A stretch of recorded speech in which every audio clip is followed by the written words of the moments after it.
Hi, thank you for coming back. This is The chaoticness. Hi, thank you for coming back. Thank you for coming back. This is your Dungeons and Dragons podcast. Craig comes on with now recording, and you're like, thank you for not leaving.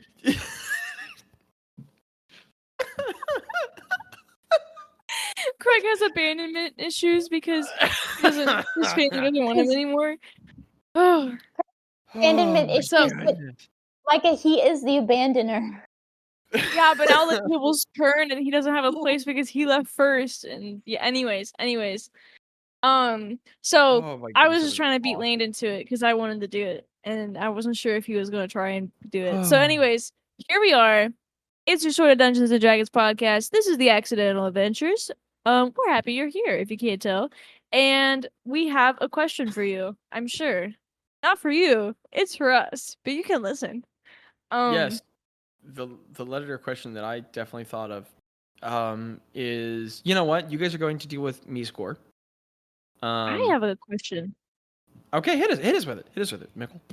If your character could homebrew a potion, any kind of potion, what would it be, and why? I like that a lot. Who's the DM NPC? Oh, I had a bad hiccup. we I heard. don't know. So sorry. Who should the DM be? DM NPC be? No. Who should the DM be? Indian- Zach? Huh? Ergberg? Ergberg? Okay. Or how about Ergberg me it is. score? Me score it is. No, Madam Me you score it wanted is. Ergberg. I didn't mean to take that from. We'll do Ergberg next time. It's No, we fitting. won't. Yeah, we probably will. Let's start with Raw. You know what? No. Hold on. I always start with Jackie, and it's so unfair. Let's start with let's pick some random quality. Whoever's hair is the closest to a holiday themed color. Oh, that's Jackie. Jackie, why don't you start us off? Why do this to me? It's friendship. That's what friendship is. It's like. friendship. Light bullying. Okay, homebrew a potion. Oh, she would. I think she really doesn't like What the heck, Abby? how sometimes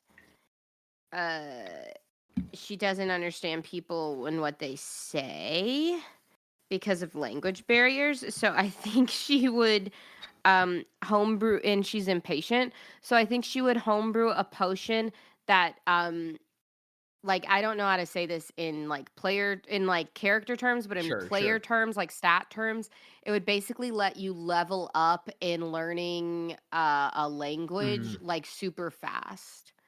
Like, it would give you like a super boost of like, oh, you want to learn Unsinian?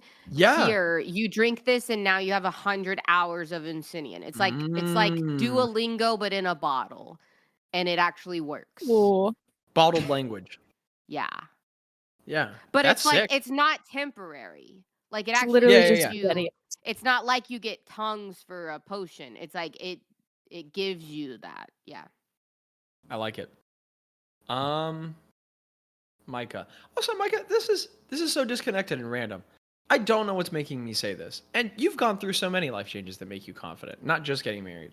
But there's something, I don't know, ever since you sat down today, I just keep thinking, you just seem more confident nowadays. And I like it. Lighting. It is really good lighting. Micah, what's your Okay. There went that sincere compliment. I appreciate it. No. Move on. No. We're done with it now. We're moving on. No. I want something with a lucky feat. Like I haven't fully thought it out. But I feel like Craig, if he could make a potion, it would have to do with something with like luck. But I just can't figure out the twist of it. So you guys might have to come back to me. I really don't know. It's the mechanic is that if you take it in the morning, one of your random, like any random check, could be a 20. For 24 hours? Yeah, it's like you Oh, roll a. you know what? No, I know. I know exactly what it would be. It's like Greta, or no, Jaci, what's that one thing that you have with the maker where you can ask him questions and he answers? Commune? Communion. Okay, Communion. that with but with like a random deity, like you don't know who you're gonna get. You're just you don't prank know who you're calling gonna- gods. That is Yeah. so It's Craig. like- That's the most So, Craig thing like, I've ever heard. You get you're in Clarkin and you're like, trouble? That sounds like something You're in Nifty trouble? would make. And you like use this, you drink the potion and you become in tune with like a random deity that you're like calling on help, That's and so you fun. just don't know who's it gonna be, what's their relationship to the situation. that would be so fun for like a barbarian or like a monk, like a martial class. That would be so fun. Yes. I love that. Sorry, every time I step away, I'm just trying to keep a kitten from destroying things. Well, she's not really a kitten anymore. Now this is just who she is. Let's hear from Grabby or Bazz. Why did I say it with an R? That was weird. Anyway, moving on. Multiple bras. Don't point it out. We don't have to talk about it. Jackie. Like a bra monster. Bra. No worries, Anyway, bra. Talks like a surfer. That's a great character. Okay. I'm gonna do so that was guy. Greta's answer. What about Bazz's? Hey. Happiness potion just makes you feel happy, Okay, no matter what. that's the saddest possible answer. Greta. I think you can make a potion. I think she would make a potion that gives you advantage on like nature checks, and specifically like plant identification checks. Oh heck Like yeah. I feel like Greta was like trying to, in her time in the Hilal, she was like trying to brew up like a concoction that like made her an expert in herbs. She's like, if I eat enough of them, I'll know them. No, exactly. Yeah. That's kind of how it works though. They go in my throat enough, they'll be in my head. Okay, I dig it. And then that's a 2/3 level. Oh, isn't both people's. I'm with you now. And then for my me gosh. score, this is gonna be really insidious, but I think her potion would be, I think it'd be like a highly soluble thing that doesn't have a lot of flavor to it, so that you could just quietly dose people over years. And I think it would be an incremental mind weakening potion. So it made you susceptible to domination, but slowly. So that over time, as you drank it more and more and more and more and more, eventually you would be like fully obedient to her, but it would take years to realize what was going on. That's terrifying. Yeah, she sucks. Anywho, on that fun note, let's play some D&D. For my note-taking Did Bazz ever go? Yep. Happy. I did. Mine was just very quick. Yeah, Okay. his potion was Vicodin. So this is episode 163 of the Accidental Adventures. Deal Breaker.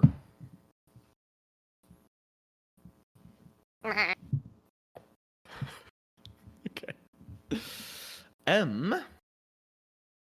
Micah. So, Yeah. Micah.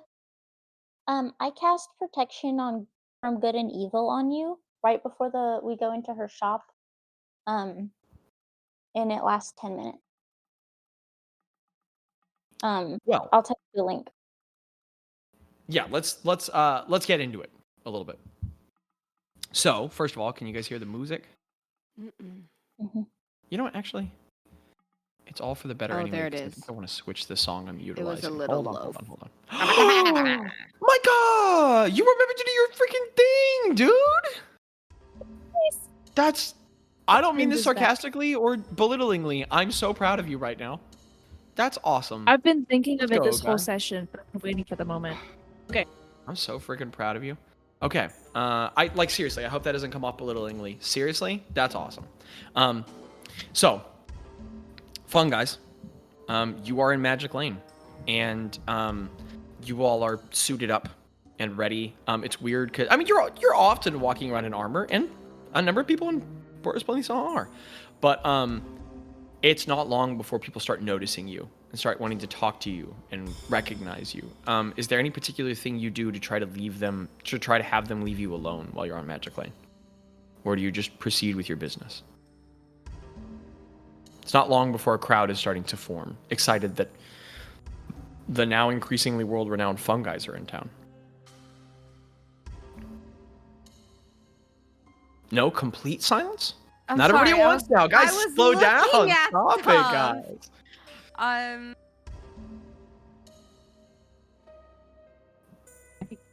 There's gonna be some sounds as we make taquitos. Or he makes taquitos. Oh, so okay. I'm I gonna. thought that was in character, and I was like, what? I was like, Craig There's farts gonna be to some distract sounds. Craig people. just like farts. He just Okay. releases all of the gas.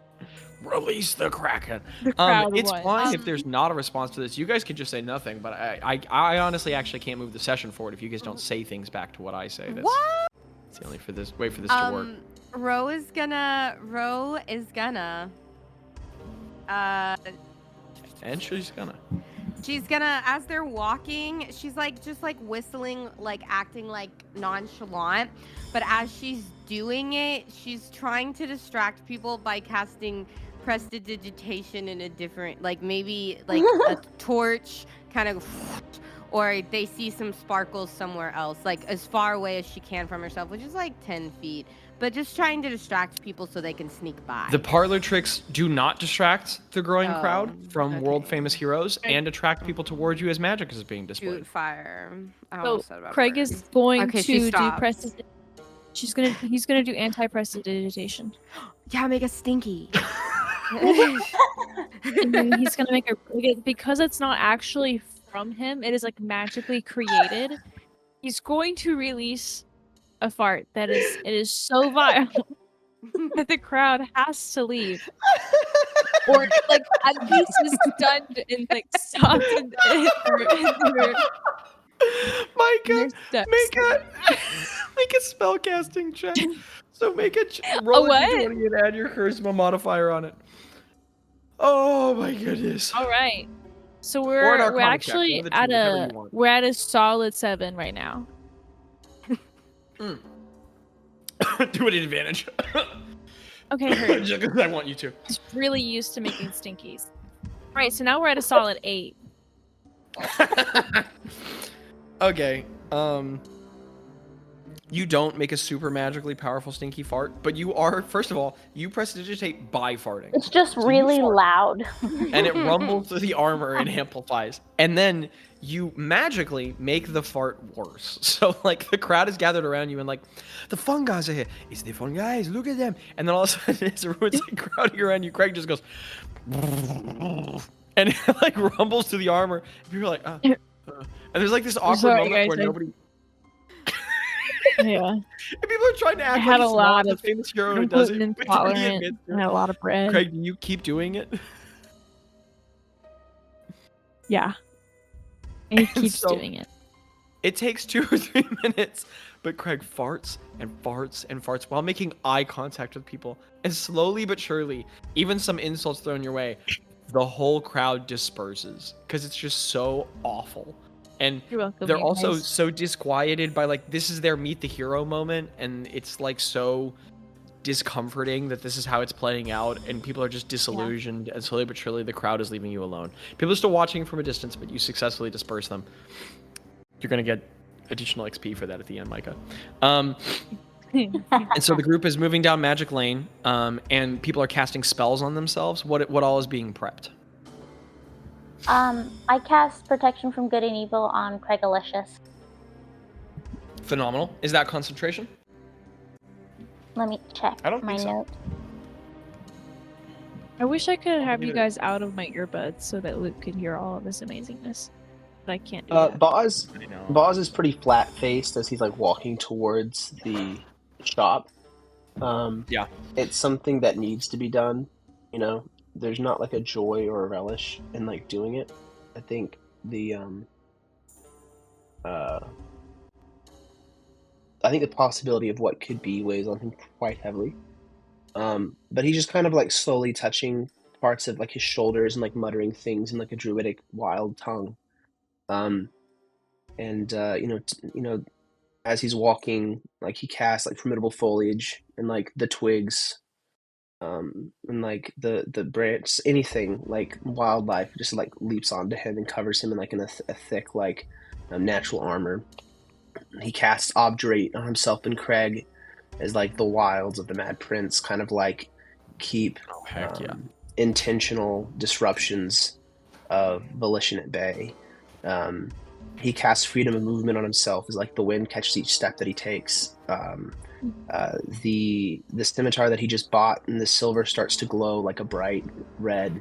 That kind of like rumbles like a molten forge. Like if it's fresh off the forge, like the silver glows red. And he just kind of like walks in the state toward the score shop.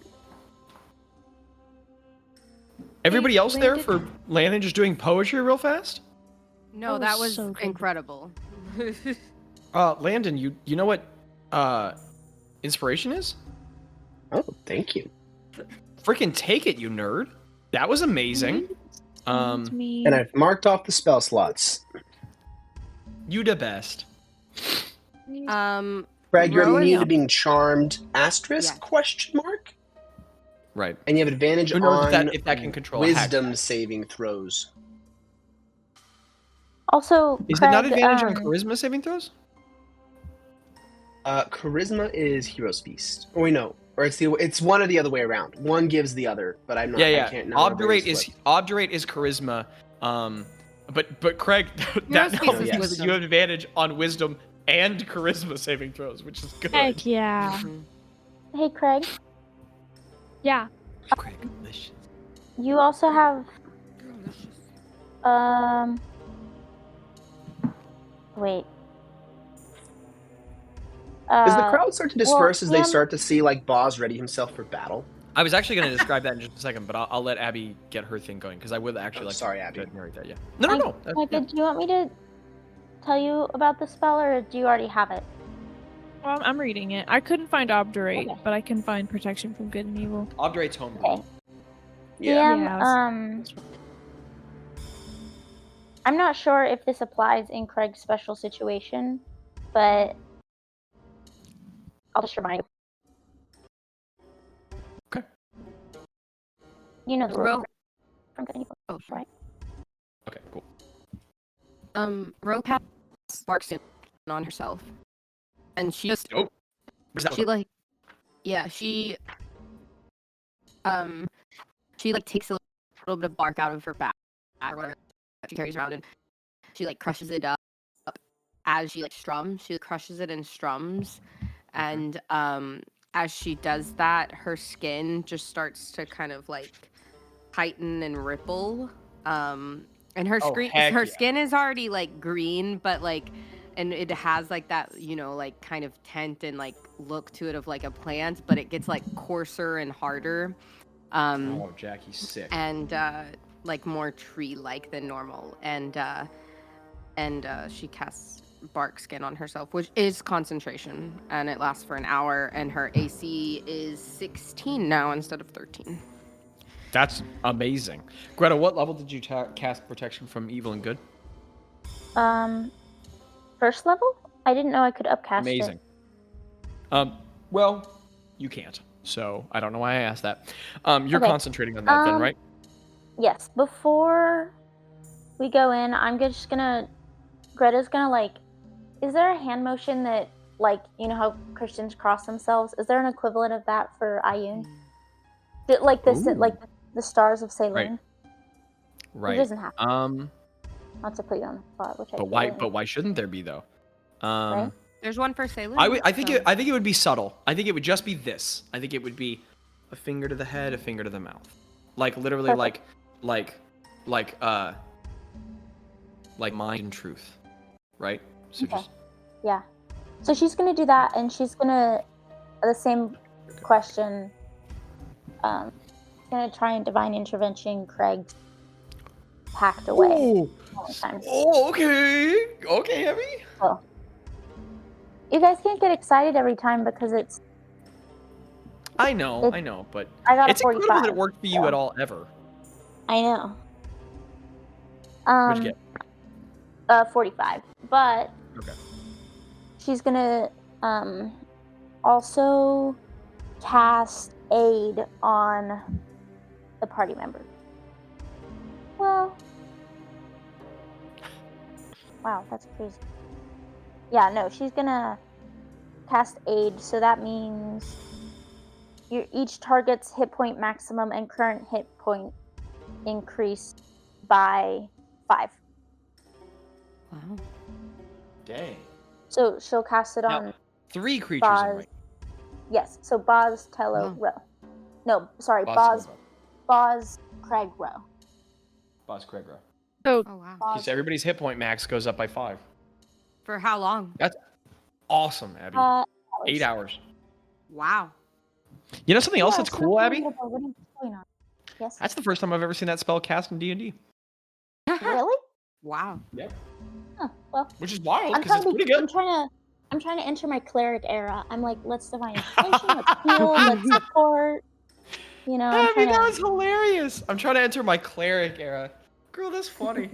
after being a cleric for 4 years? Question. Guys, Yeah, but now it's a don't cleric don't forget, if anybody makes a melee attack within the first 5 rounds of combat, that's within 15 feet of me, you get to add 3d4 fire damage to your attack Woo! if you hit. Dang. Okay. So, do not forget to do that if you hit with a melee attack. You said within how many Also- rounds? 5 rounds, the first 5 rounds of combat, if you're within 15 feet of me, you get plus 3d4 fire damage to your melee attack roll.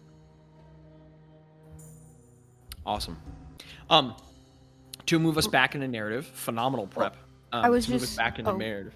Oh, I'm yeah. so Jackie, sorry. Jackie. I was just gonna remind everyone that they all have a greater healing potion on them, and that Ro has 2 revivify diamonds on her. Boss, On do you have her. a revivify diamond, boss? So, like those are things Ro would have reminded them. Landon, do you have a revivify diamond? Okay, well, I give you one. Because I have one. I have 2. So I give you one. Okay. So the party, Craig's farts are doing a job dispersing people for a while, but you can't help but gather people in the streets. I mean, you're quickly becoming the Justice League, being attracted. And as you all are moving down the street, the spellcraft you all are engaging in is attracting even more people, and people are starting to bustle. But then it starts clarifying a little bit. You all don't have to say anything. Tello's loading a crossbow bolt. Also, for the record, I hand Tello a bundle of silvered crossbow arrows as we're all kind of like doing things as a you hand him the motion, arrows. He looks at one. It's not subtle how dour Tello has become in the last year. How serious, especially in the last month. How all of you, how much of the joy has left you all recently. How much of it has been replaced by suffering and pain. And he has become so much more anxious. But as you hand him the bolt and the light glints off of the silver, there's this levity returning to him, especially as the Count's death is starting to set in. And he looks at the arrow, and it's very subtle, boss, but he just looks up at you and smirks, and then loads it into the crossbow. And as I hand it out to him, I say, if she bleeds, she dies. And I know that she bleeds. And he looks back at you, and he just says, I don't like to think of myself as a capable person. I like to stay pretty grounded. And he cocks back the crossbow, and he goes, but I'm going to put the hag on the list of the things I've killed. And you guys keep walking down the street. And as you guys are loading up and casting spells, people are getting excited, but especially Bazz, as like the formidable foliage starts creeping up your body, and as Craig like starts moving Star Splinter around. Like people are getting excited, but you also watch as like realization starts washing over people's faces, and the kind of people you are around as you get closer to Magic Lane. Some people are just passing through, right? There's through traffic, but some people are the people who are magically inclined, and a lot of people are starting to give you guys space. And you're starting to be bombarded by questions from the public. Where are you guys going? Are you going to fight something? Yada. But like more people, it's really only the idiots who are starting to hang around you now. And everybody else is giving you 30, 40, 50 feet of room. And a lot of people are starting to break off. And some people are starting to get whispering. I reach into my pockets and I grab a handful of gold and I throw it behind us into the street. Okay. None of the people who are following you, but a handful of like impoverished and homeless people rush to the gold. None of the people do that are following us. Well, one or two, but there's some fanatics who are none really of them excited about. Okay. Whoever's like closest to Ro or whatever, like not party members, but like people, she just like she doesn't want to cause panic, but she leans over to anyone that's getting like close or into her space and say, get as far away from here as you can and tell everyone you know to as well. Give me either a persuasion or an intimidation check at advantage, Ro. As they're walking, the shadows from Dolgoth's cloak pop out. Like Bazz all of a sudden gets 3 extra shadows. That's a nat 20. Scary. So you said intimidation or persuasion. They're both Yeah. the same. And I'm So gonna it's a say go ahead and add a 25. add a D4 onto this roll from the Okay. cloak thing Bazz just said. Awesome. That's crazy. That's gonna be a 26. Jeez. Yeah. And that's our critical, yeah. People are clinging to you like parasites, and they just can't get enough. And some of these people, they might be willing to risk their lives to see what's coming. And then you all, defenders people trust, start making the real breadth of your power clear. And the fact that those stories they've heard, they're about to become real. And people are finally backing off of you all. And you all watch as Magic Lane kind of clears out. Over at the bazaar, Big John reaches up and pulls the wooden barriers down around his shop. And people start closing things. You all watch as Ergberg stumbles out of the front of his shop, like peeks through the blinds and just like close the blinds and shutters the door. And you all hear all from around town. And everybody's like shuttering things and closing things, and Magic Lane clears out. And standing there, looming, compressed between the buildings ahead, is the small, strangely obtusely fitting Madame Miscor's shop, looming in a way it never has before. And you all stand there before it, more powerful than you've ever been, but you can't help but feel that sense of unease as it looms. Of note, as you walk up to it, the wooden barrel by the door is still there, but the monkey's not on it.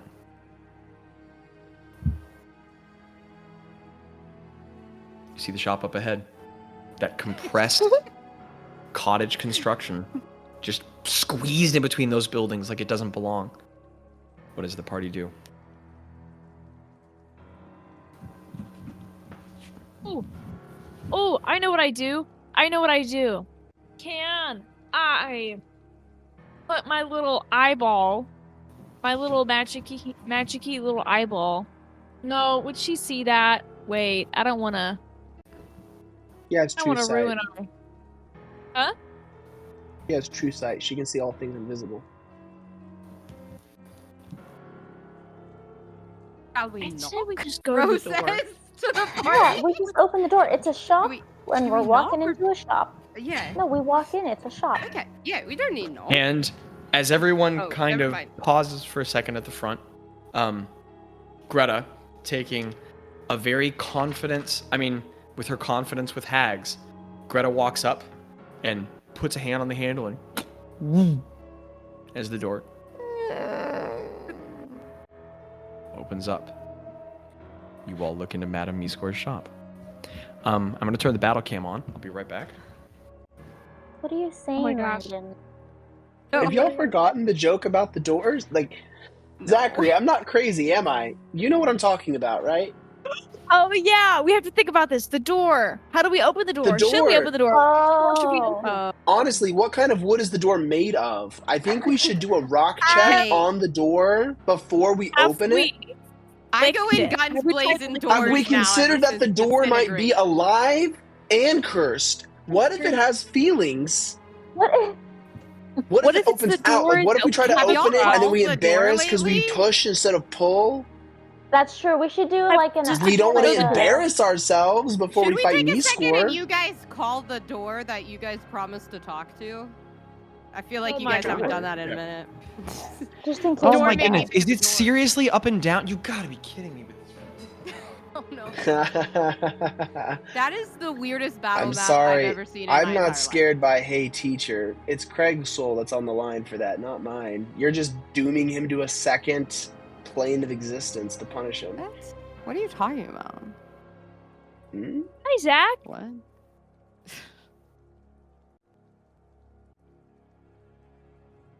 Y'all ever tried mayonnaise and sriracha together?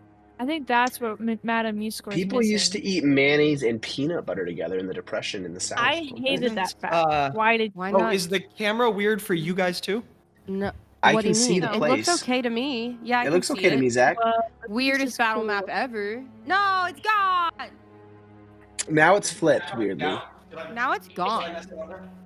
And now it's like a weird up and down, but it doesn't fit the ratio Whoa. of the screen very Anyways. well. It was good. That's there it perfect. goes. That's good.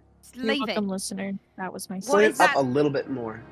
I cannot possibly stress enough how hard it is to work this system. What does that say? Total darkness. Total darkness. Words. Wait, are we supposed to see that other part? It doesn't matter actually. Okay. All right. Is okay. that the door? This is the weirdest battle map I've ever drawn. Is So, that the door? well, if you'll give me a second as the DM, I'll actually No. tell you everything that's You happening. don't get a second.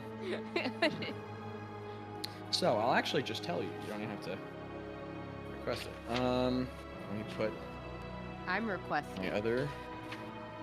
Where it has to go. Okay. So, as you all approach, you all open up the door to Madame Miscore's shop, as it has ever been. Let me move this back to here. Yes. Inside, where the door swings open, Oh my gosh. it swings heavily, but freely inward, clearly unlocked, through to the claustrophobic, dusty shop of bizarre eccentricities and cluttered mysteries. But it now feels colder than it ever was before. The towering shells of bedraggled boutique rise like walls of a compressed fortress at either side to the narrow entrance, looming over the tight path of the floor. Almost like they lean inward just slightly, like they could fall over at any second.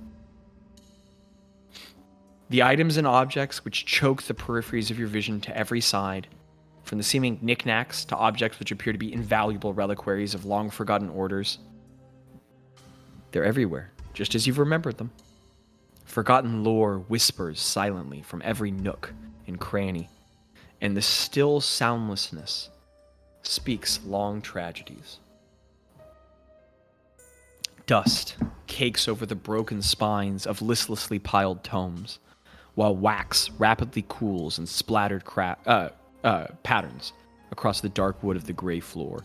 Those two floating chandeliers just rotating 15 feet above the ground, providing dim light all around.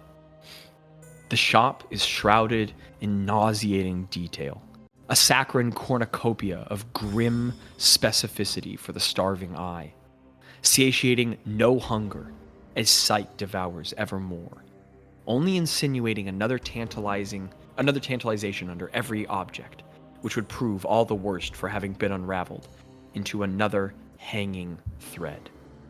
Desultory objects catch the wandering gaze at every glance, A shapely vial of clear liquid laced with a thin, silvery corona of distilled salt along its circular base, with a peeling label of ancient paper, speaks messily of gathered tears in a disordered sylvan script.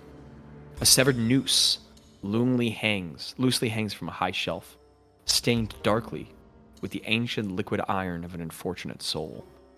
The reflected glint of sun-bleached bone pokes out from beneath a russet leather bag, itself bound in a crackling cord that loosely ties together to hide its uncertain contents.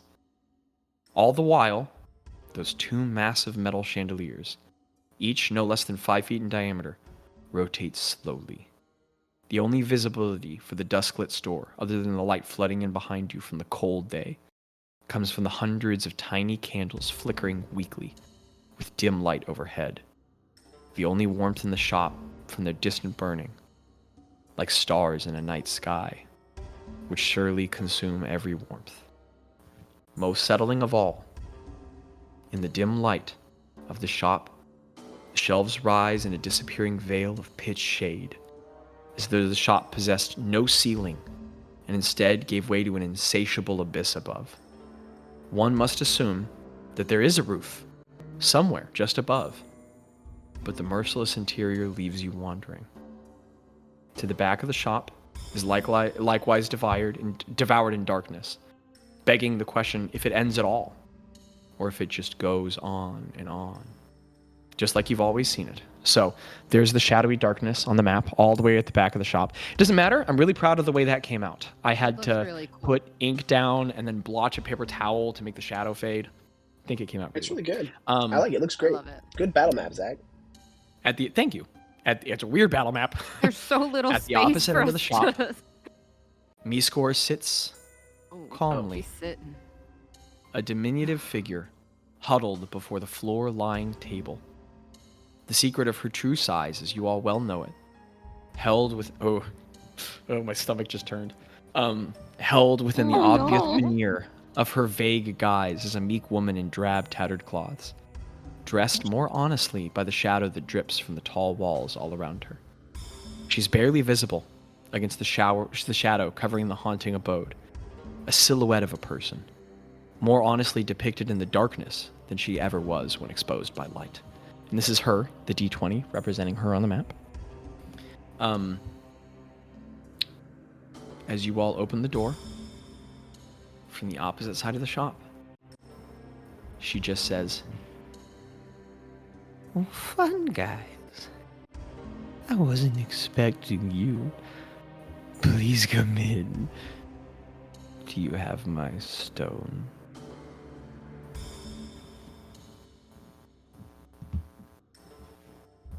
Well, I have a question. Is this in character or is this for the DM, Micah? Oh no, this is in character. Oh. Excellent. Okay. She gets a crooked smile on her mouth. You can barely see it under the hood. She says, "Of course, Greg. Come in." I make Have sure you the all door entered is the shop? shut. Yeah, I make sure it's shut. Okay. As you all walk in, Ro, you go and you start pushing the door backward. When you get about halfway through its travel, it leaves your hand and starts closing a little faster than you're pushing it, shutting itself. And it's got that, as it comes to, it makes this. And it resounds with this much harder impact than such a small door should be able to make. Yes, Can we take our shoes off?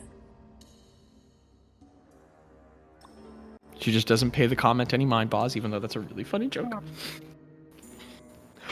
I'm So, gonna try to stay in okay, character. That was really good. Let me just preface this.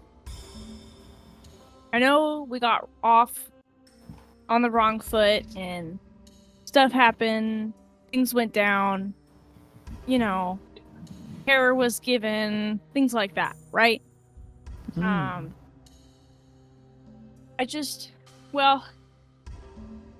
There's no way of avoiding this.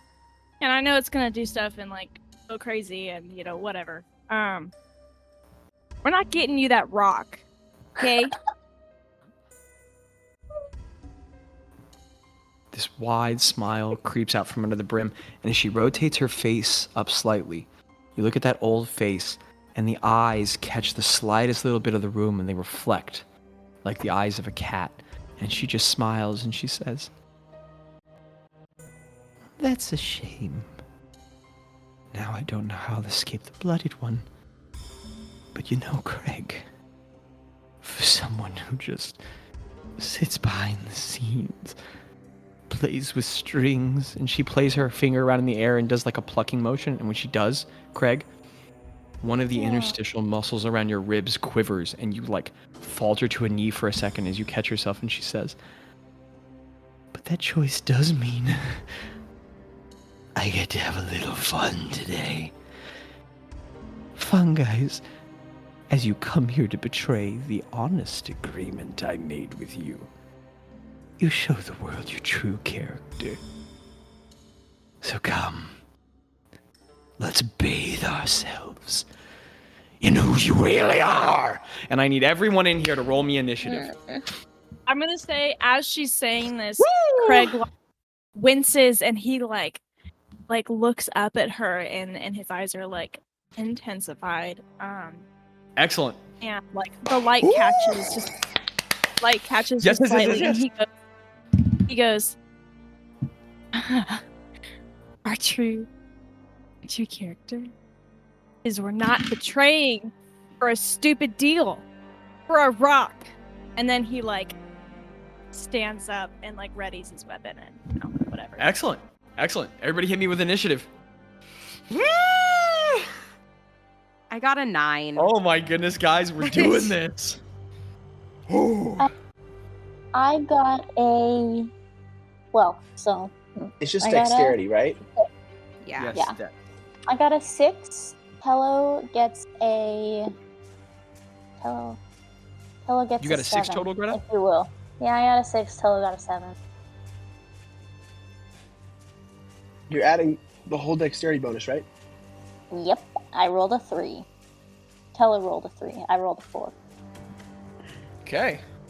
What does Craig have? Awesome. Not Craig? good roll. 15. Nice. Okay. That's good. 15? Bazz? Bazz rolled a 17. Okay, that's good. Let's see what knee score got. Where's them? Okay, give me a second here. I have 2 more things to write down, and then we're good. Give me 1 second. I need to roll a couple more things. Okay. All right. And... Ooh, okay. All right, unexpected. Okay, guys. Oh my goodness. Oh my goodness, this is crazy. All right. Zach? Bob, what's your Hey, dex? Zach? Yeah. My dex is 20. Holy crap. Is there any way when he fell to his knee, he like brought upon this celestial what's it called? Well, it's the thing where there's like another person helping you for like guardian of faith, isn't it? The spell? No. Yeah. Are you asking me you can cast a spell before initiative goes? Yeah. Like if that, because I didn't want to do No. it when we first entered, but I didn't because I didn't do it want it on to be your like, turn. hey guys, we're fighting you. You can do it on your turn. Okay. Yeah, we kind of got initiative kicked off there. But that's totally fine. It's totally fine. What's Tello's dex? Tello, his dex or his initiative? Never mind, I remembered it actually.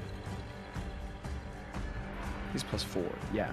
And then Greta, you had a 6. Yes. Yes. Okay. Initiative's down. Let's do this thing. At the top of initiative in the darkly lit interior. Oh, let's put some pieces on the board. Oh, yeah. How's everybody lined up on the map? Where y'all at?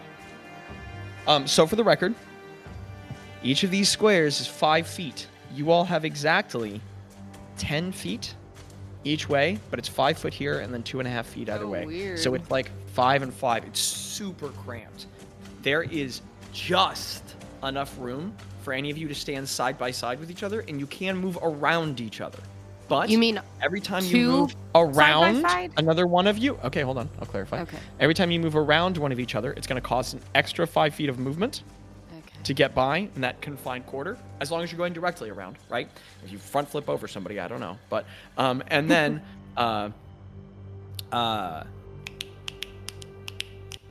what did I? Oh, the other thing is, like, there is just enough room for you guys to stand side by side like this. You guys have just enough room, but if you do, melee attacks are at disadvantage. Okay? If we Wait, melee can you say attacks, that last part again? So, I didn't understand that last so, if people be like this, if people in that shape, and then one of these people makes a melee attack, that melee attack's at disadvantage because you're right next to each other. Now, if you guys are like this, not a problem. Can you is that like if we are standing next to each other, we have a disadvantage on a melee attack against me score? Against anyone and anything and anything, anywhere and anyone, because it's too I'm cramped. Just because it's too cramped? Yeah, it's like Okay, standing shoulder to shoulder Yeah. with someone and then trying to swing a baseball bat. I understand. I was confused on the reason for that, but I get it now. All good. Where are the party members at? Bazz is left-handed, so What? if he stands on the left side of Craig, would he still have disadvantage? Yeah, there's a bookshelf disturbingly close to you. It's really cramped in here. What order are you guys in? I assume Craig is first, Craig be in the front? right? I mean, Kind of sounded like Yeah. Craig was out. Yeah. I would and probably I feel like position Bazz is myself. behind him. Yeah. Makes sense. Do I have that right? I'll stand next to Greta for now if That looks good because we're. if I'm Greta's not gonna, cool with that. Yeah, because melee. we're not meleeing anyone right yeah. now. Can I put? Ro, is it okay if Tello's in front of us? Go for it. DM, Do how your is thing. how do the mechanics with Tello shooting? Can he dart out from behind Bazz and shoot? He could step to a side. Okay. Now, getting Okay. hidden in here is going to be tough. Yeah. Yeah. There is so much clutter, he could try. We'll try. We'll I give have it a a shot. DC set for that, but he could try. Oh, rock the on. other note Okay. is, here's one note. This is a short party until it was tall. As long as Bazz is not in front of him, he can shoot over anyone else. He can shoot Okay, over so then- anyone else in the party.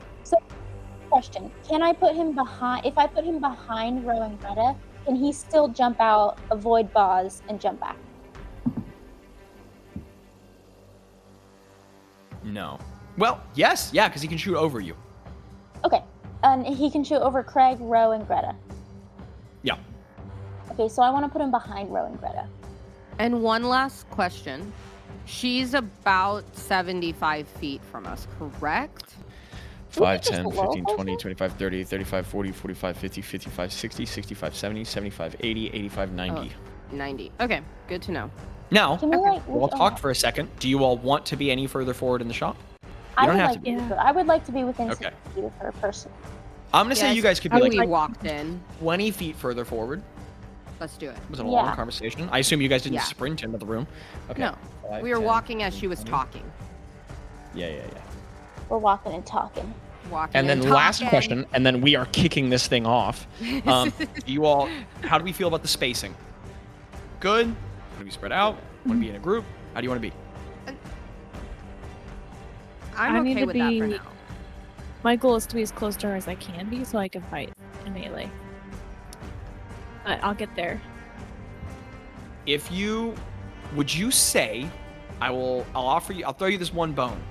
Would you and Bazz say that you all were both walking pretty steadily toward her? Not slowing down, like kind of coming right at her? Yeah. Would both of you guys say that? Can I also follow? Okay. I'll let you guys be 10 feet closer.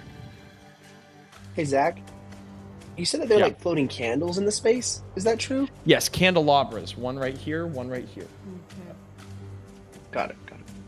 15 feet up. Okay, not to be that person, but can I be like a little to the right and Tello a little to the left, or does that make sense? Yeah. Okay. Okay. Okay. All right, does everyone like where they are? I'm pleased. Yeah. Yeah. Thank you. Okay. What magic object is beside me?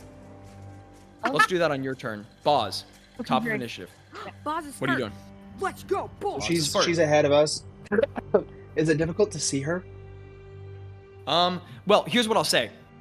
Everything past here is like, you all are kind of in like, I mean, you all here are in like moody light, but it's not actually dim. Yeah, Everything from here back is dim light, and then from here back is total darkness, right? So you can see her. She's shadowy, but it's not like I don't know where she is. It's just, it's dim light. And then the darkness is a little unnatural. What are you doing, Bazz?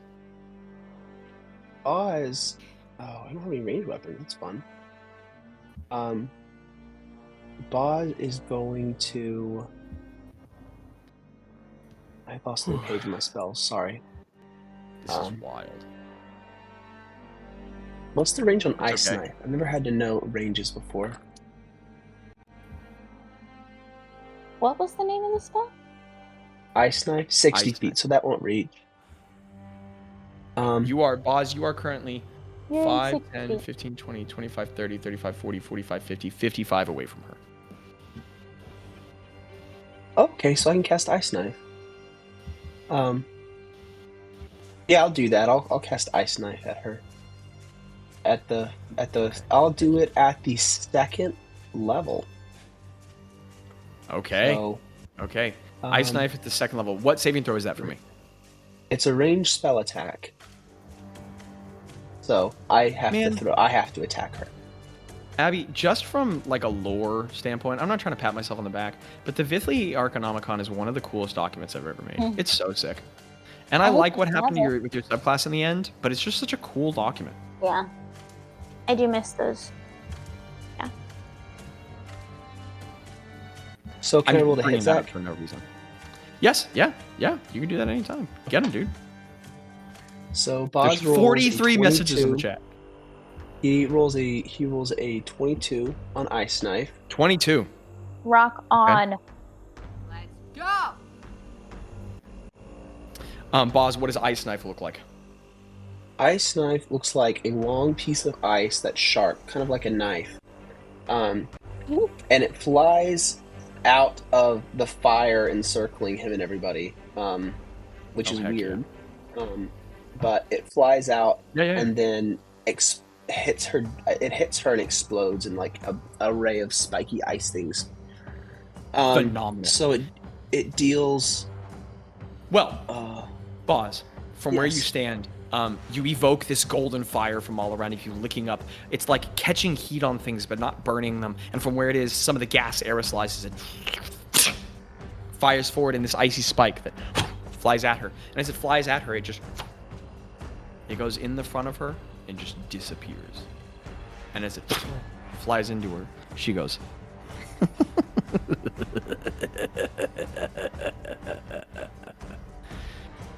Doesn't seem to have landed with anything. Anything else with your turn? Can I bonus action Vicious Mockery her? And I'm gonna say,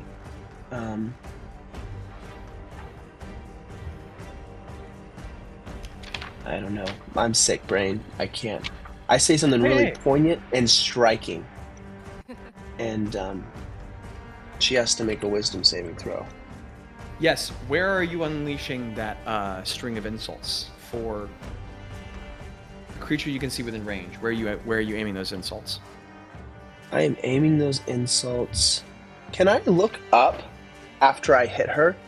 And I want to look it up into Sure, the give me ceiling, a- and I want to see. Actually, instead of doing that, Bazz would not just cast another spell, the thing that he wasted a spell slot on. Okay. I would like to look and try to see if I can discern where she really is. Give me a perception check. Okay. Oh, that's not super great. That is a 14. Bazz, Wait, I'm gonna use my per diem. in a I'm gonna use my moment. per diem. I'm gonna use my per diem. That is a 17. In a moment of, as your endocrine system starts kicking up and adrenaline starting to pump your body, you feel your heart rate. The heart's starting to build up in your ears. You look around the shop. You look back in the darkness. You dart your eyes upward. All you see is black shadow and claustrophobic shop. All right. That's my turn. Okay. All right. So, that means that it is a certain special individual's turn.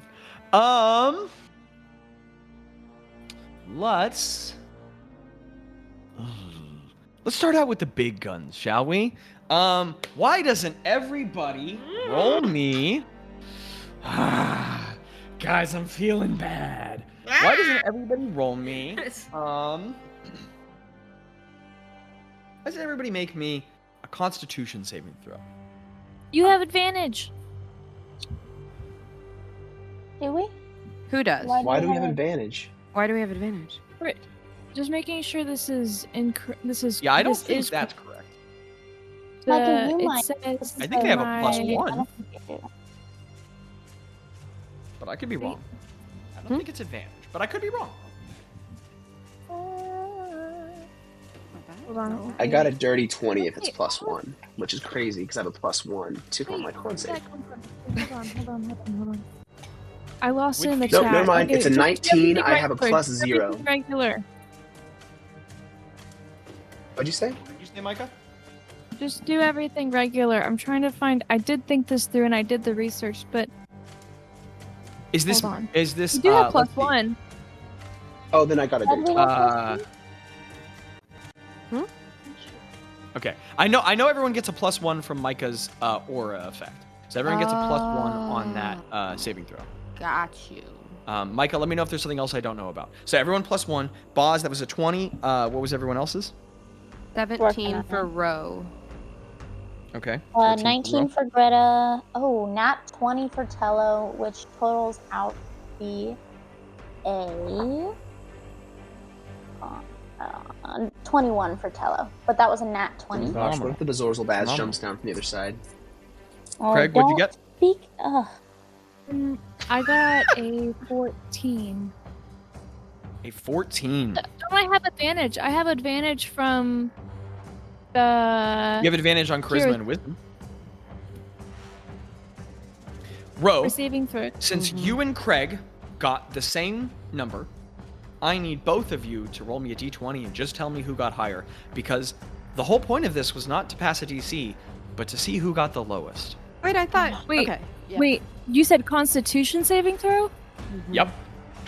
Okay, then I have a 16. I'm sorry. Okay, don't worry, it's Ro. 17. I got a 17. Actually. Oh, Who got the Everybody lowest? reroll we those both- dice. Everybody take those dice. Well, not everybody. What? Craig and Ro, No. roll me a I d20. rolled a 17.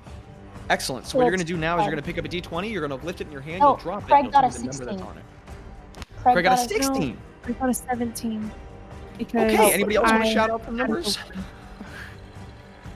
It's 17. No, Craig got a 4. Ro got a 7. Craig got a B. Do we add the Guys, plus I got a one to this 17. or no? We don't You're add just gonna any. tell me the roll of your d20. Okay. What'd you get on a I d20? got a 17. Again, I got a 17. Craig, what'd you get? Got a 17 again. God, roll a third time. What's happening?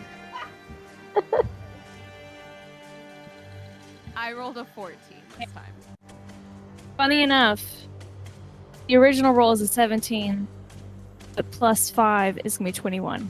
No, We're not adding any modifiers on. Which means that Well, now I then know this that means- Craig had the lowest roll, so excellent. That determines it. Craig, Wait, no. no. There Craig is got muttering. 17, Ro got It's 14. okay. What's happening now is that Zach's just making a call, and now we're gonna move on because this doesn't need to be where we live.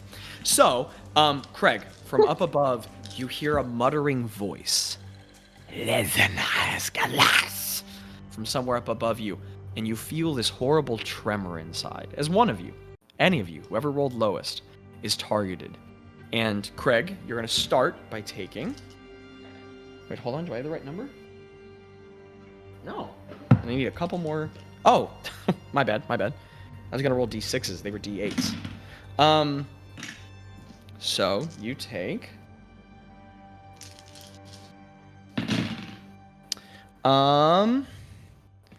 Numbers are hard. That is... Wow, that's a lot of 7s. 21, 28... That's a crazy number of 7s. 35. It's a sign, Craig. That's 37. 7 is your lucky number. 41 points of necrotic damage, Craig. You take 41 points of necrotic damage.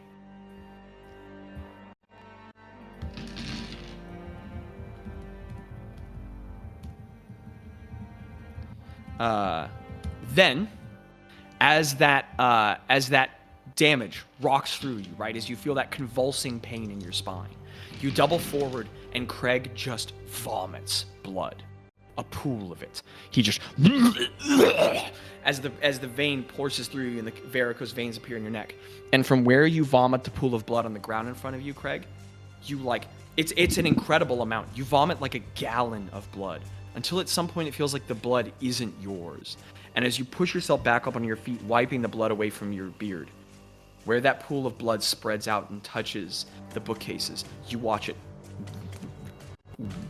shift. And something in the blood moves. Oh. And just because it's been a while, I'll send it again in lore and reference, Nope. but this elongated, skin-covered hand pushes out of the blood, and then another.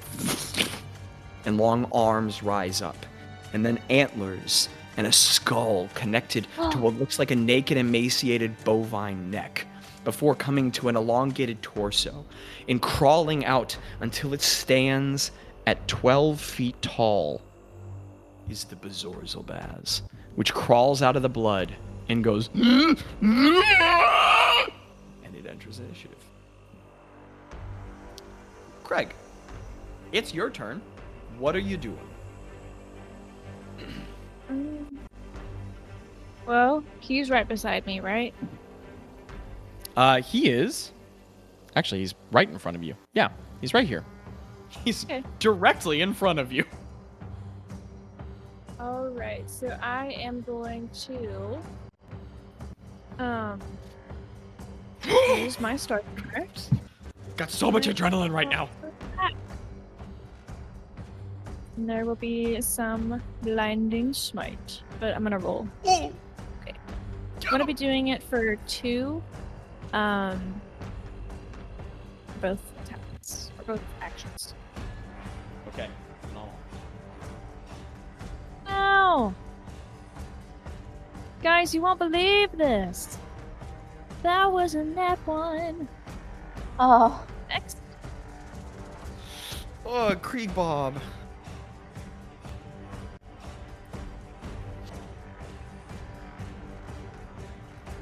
What'd you get on your second roll, Craig? Rolling to. I'm sorry. What is my roll? Attack roll is like. Roll to hit. Hold on. There should be a number next on your character sheet. Next to your weapon, there should be a plus number, plus blank, next to Star Splinter. Right, with the tax. It's a proficiency bonus plus your strength. But... And then with the Star Splinter, it has like a +1. Yes. If I remember correctly. On top of that. But the number So- next to it should already have that in it. So Star Splinter, the So plus that's to hit next to it. 11. An 11 total? So really like a 12, and then this is a 16. 16 total. So the first roll is a 12 because it's 1 plus 11, and the second roll is a Okay. 16.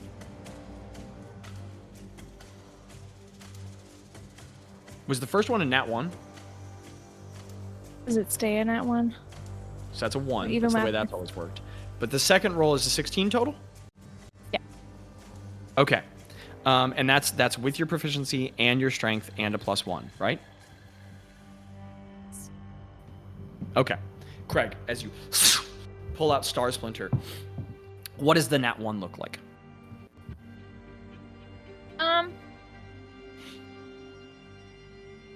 I'm gonna say that he was going to make a hit, but ended up just. Oh, sorry, I just pulled my earbuds out of my ear. Oh, He was sorry. round for a hit and just decided to go again, and like that took up his whole action. Was he was gonna go around head to hit, and then he was like, "Nope, I'm kind of nervous," and then went around the head again, and then. As the terror of vomiting up the Bazz seizes you, you like stop with a flinch as you look into its eyes and you see just nothingness. And as you come around for a second hit, its massive, elongated hand, the shape of a human's but the size of a bear's, ending in claws with one too many knuckles, just bats away the sword, and you do not land either strikes. You just missed with a 16. Let's see. Hold at, give me a second here. At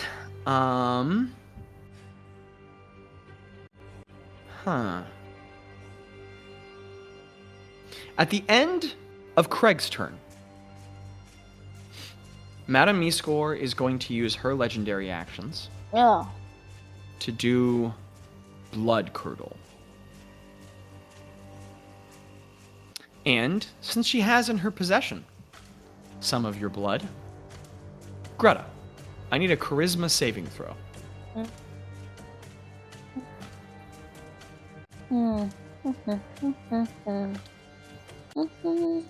I think it was a different Greta that gave her that blood. Oh, shoot, you're right. Dang it. Yeah. There goes my plan. I am going to use my Purdum. Okay.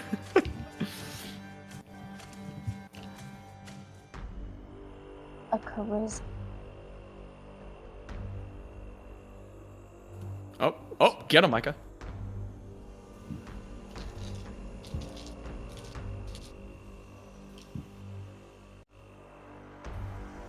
That's an 18. Oh! An 18. That was. What'd you get on your PDM? I got a 3. That was a good time to use that. It was DC 16.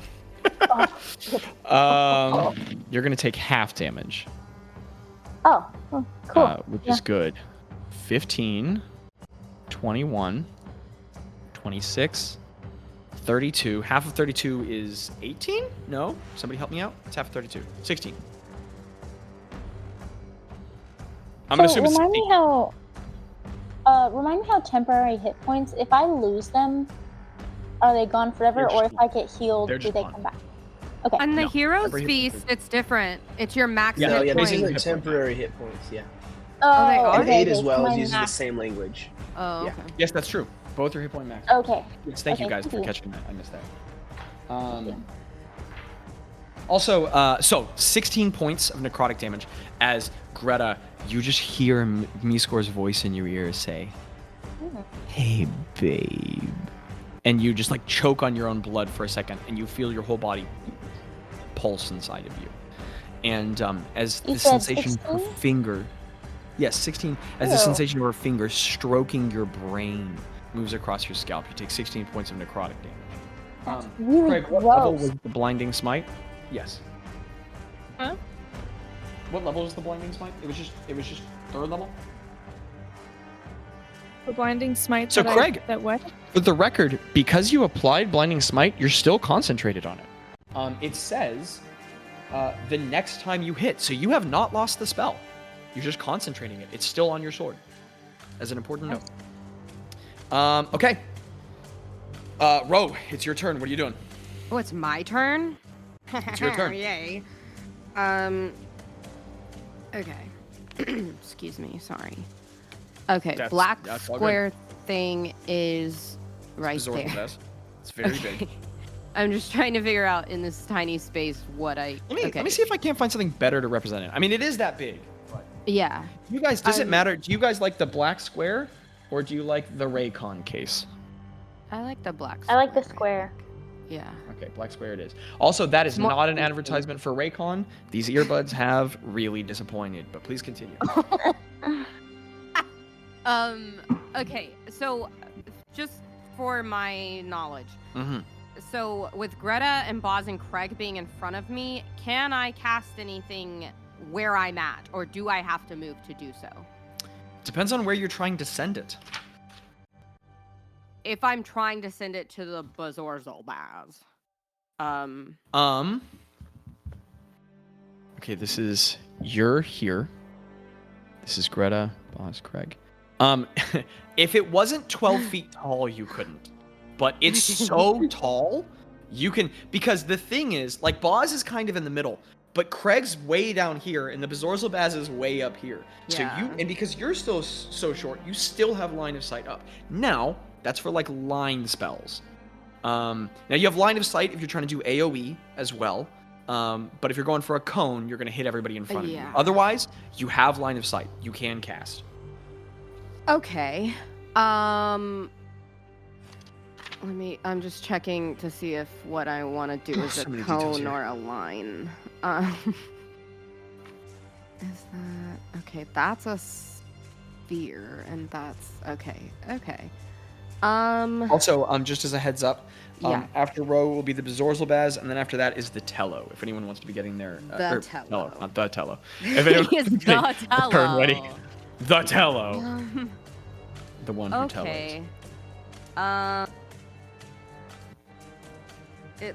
Okay, is this a cone? I'm so sorry. Okay, well I think I can do this one, and this one be fine. How far away is where we think me score is from us? 5, 10, 15, 20. Yeah, the thing. Yeah. The thing that was not affected by the spell is Yeah. right here. The image of her. And that's more than 60 feet, correct? From you, that is 5, 10, 15, 20, 25, 30, 35, 40, 45, 50, 55, 60, 65, 70. You also heard muttering from somewhere above you. From somewhere up in that darkness. Okay, I'm going to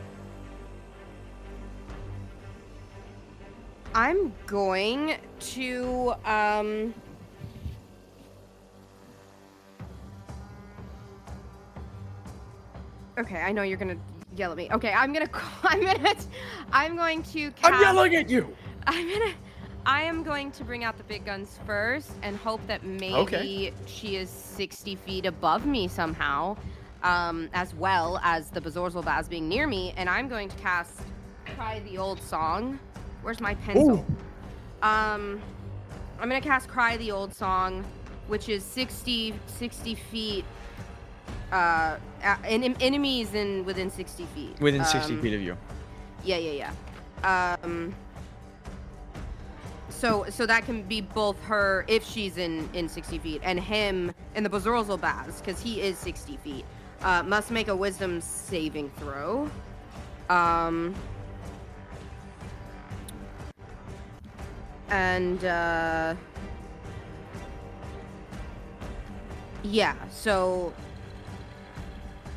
Wisdom saving throw. And also, that's crazy.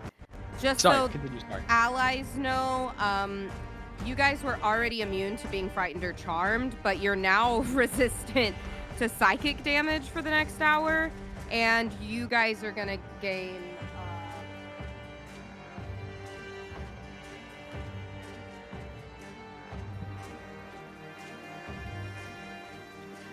18 temporary hit points each for the next hour as well. So y'all get another 18 hit points. Yeah. 18 temporary points.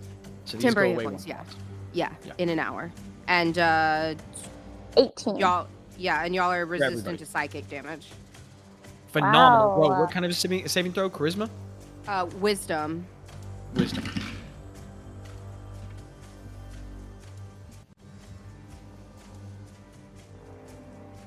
Okay, Madam Me score. I had to do some Pythagorean math, but Madam Me score is just in your range. Oh, hell yeah. However, she got a 24 on her saving throw though, so that's fine. Oh. Okay, well. But the Bazorzal Bazz did not get a 24. Does she get half on Cry the Old Song or no? What does it say in the spell? Let me see. Bazorzal Bazz Must got a make a 17. wisdom saving throw or take 78 psychic damage. Confused by. It doesn't say, so I guess that means they just don't get any of it. Yeah, save or suck then. Save or suck. Okay. But the Bezorzal Bazz is about to take a ton of damage because what's your DC? Okay. Oh yeah. Where's my sheet? I don't remember things. 18. Oh, he got a 17, so he's gonna take all the damage. Cool. Nice. 1, 2, 3, 4, 5, 6. So we need one more. 7. Let me count it up. Okay. Okay. It'll be the Bezorzal Bazz next, and then Tella will be on deck. Man, Reagan drew the most disturbing thing. Shout out to Reagan. That's gonna be 36 points of psychic damage. 36 damage. Yes. That might be your record, bro. I'm writing that down. Maybe. I think I did 48 one time with Shatter. Maybe. Maybe I didn't. Oh, maybe you did. I'll go back and check. I read them. Who knows? But 30. But you said 36. Yes, but 36 is pretty darn good for Rose. So. Yeah, that's I'll not take bad. it. That's not bad. And you dealt 36 damage and everybody got healing. That's pretty amazing. Exactly. Yeah. So and as a bonus action, while I do that, pencil again. As a bonus action, while I do that, I'm going to bardically inspire Craig because I feel like he needs. Oh heck yeah! So you get a D10. Yeah. Craig, as the litany of voices wash over you, you face this horrible monstrosity in front of you, but it speaks to something inside of you instead. You recall everything you have been and everything you've been called to be, and you are filled with courage. At the end of Rose's turn, the Bezorzal Bazz is going to use its legendary actions. And it is going to target... Oh, this is crazy.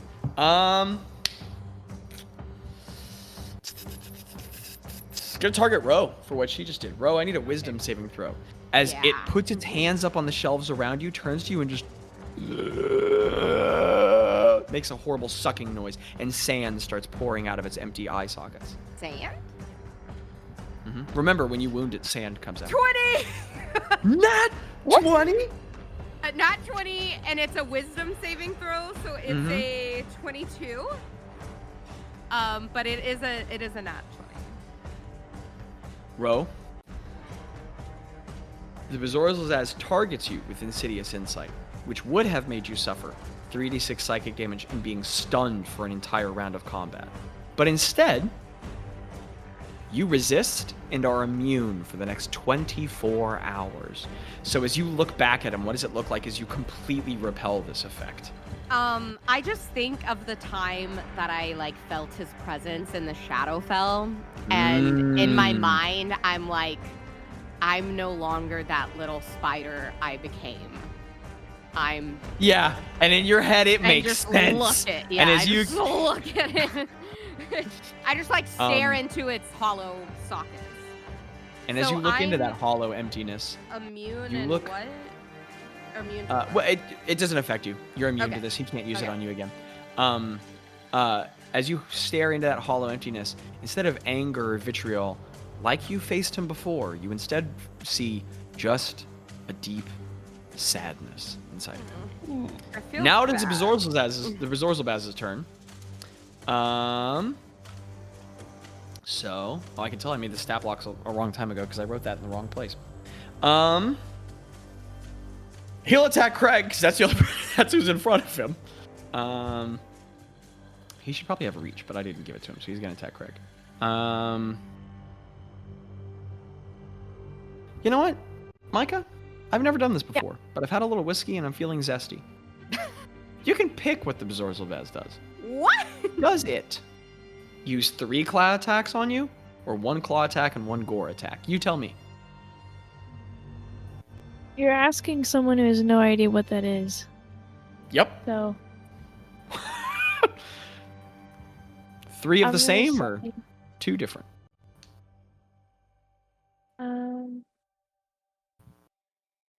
The first one. Okay. That was a net 20. Oh, then the second one was terrible. What's your AC, Craig? 21. 21. Okay, so the second one is a 15 to hit. It misses. The first one was a nat 20, a 28 to hit. And then the third one's a nat 1. So missing with 2, catastrophically so with 1. But the first he crits. So that is going to be... guys. You know what the problem with rolling dice is? Every time you're done rolling them, there's math. Craig, from the first attack, you take 28 points of piercing damage. So... Okay. Yeah, that was the crit. So from the first attack, I rolled kind of high too. As you like stutter in that moment of surprise and confusion, you regather yourself from the confidence that Ro gave you, but it reaches down towards you, and as you reach up your shield and your sword to defend yourself, its hand bypasses those, and it reaches its huge hand around your head, around your face, and as it palms you, it just digs its claws in and around your skull. It scratches deeply into your scalp and pulls blood. What does it look like as the next, and as your head is laced with 5 deep gashes and blood now pours down your face, what does it look like as it misses its second attack? How do you defend yourself? Another huge paw comes around. I mean, it's a hand, but... I'm gonna say that Craig just goes underneath his legs. Okay. And like kind of underneath him and like ends up Sure. behind him. Craig's so short. Absolutely. For the sake of flavor, except that I can't use that as your movement as all, but yes. As you dart beneath him and roll. I mean, yeah, you can't move on someone else's turn. But absolutely, for the sake of flavor, you like roll under his legs and stand back up, and he just misses you to the side. And then with the nat 1, in like a fit of fury, he scratches. He twists around and scrapes as where you were, but you anticipate that movement and move back to where you were around him. So he misses with both. Nice. Okay. It's Tello's turn. What's Tello doing? I mean, I'm gonna go out on a limb and say shooting an arrow, but don't let me tell you. I think I'm gonna have him use chromatic orb. Oh. Against the Zorzalbag. Okay, sick. Man, and I wish I knew. He's gonna choose. Well, he's gonna roll the hit first, isn't he? A ranged spell attack is what he's gonna do. What? Chromatic orb? Yeah. Yeah. Let me just a second, I'm doing some... Guys, I love D&D so much. It's a real good game. Okay.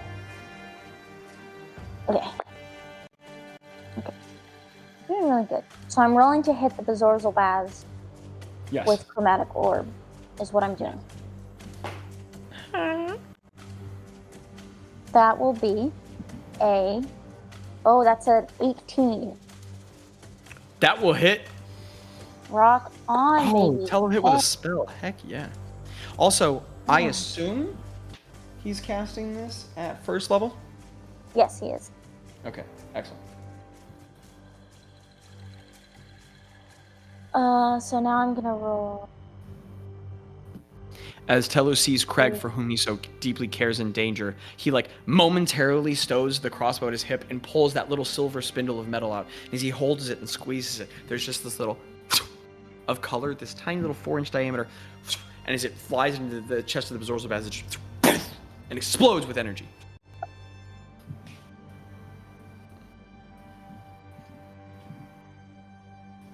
What did we get on damage, and what is the damage type? I'm counting. Wait, that's not right. It's 3d8. Yeah, I'm doing my... That is going to be a 14 with... I'm going to say lightning.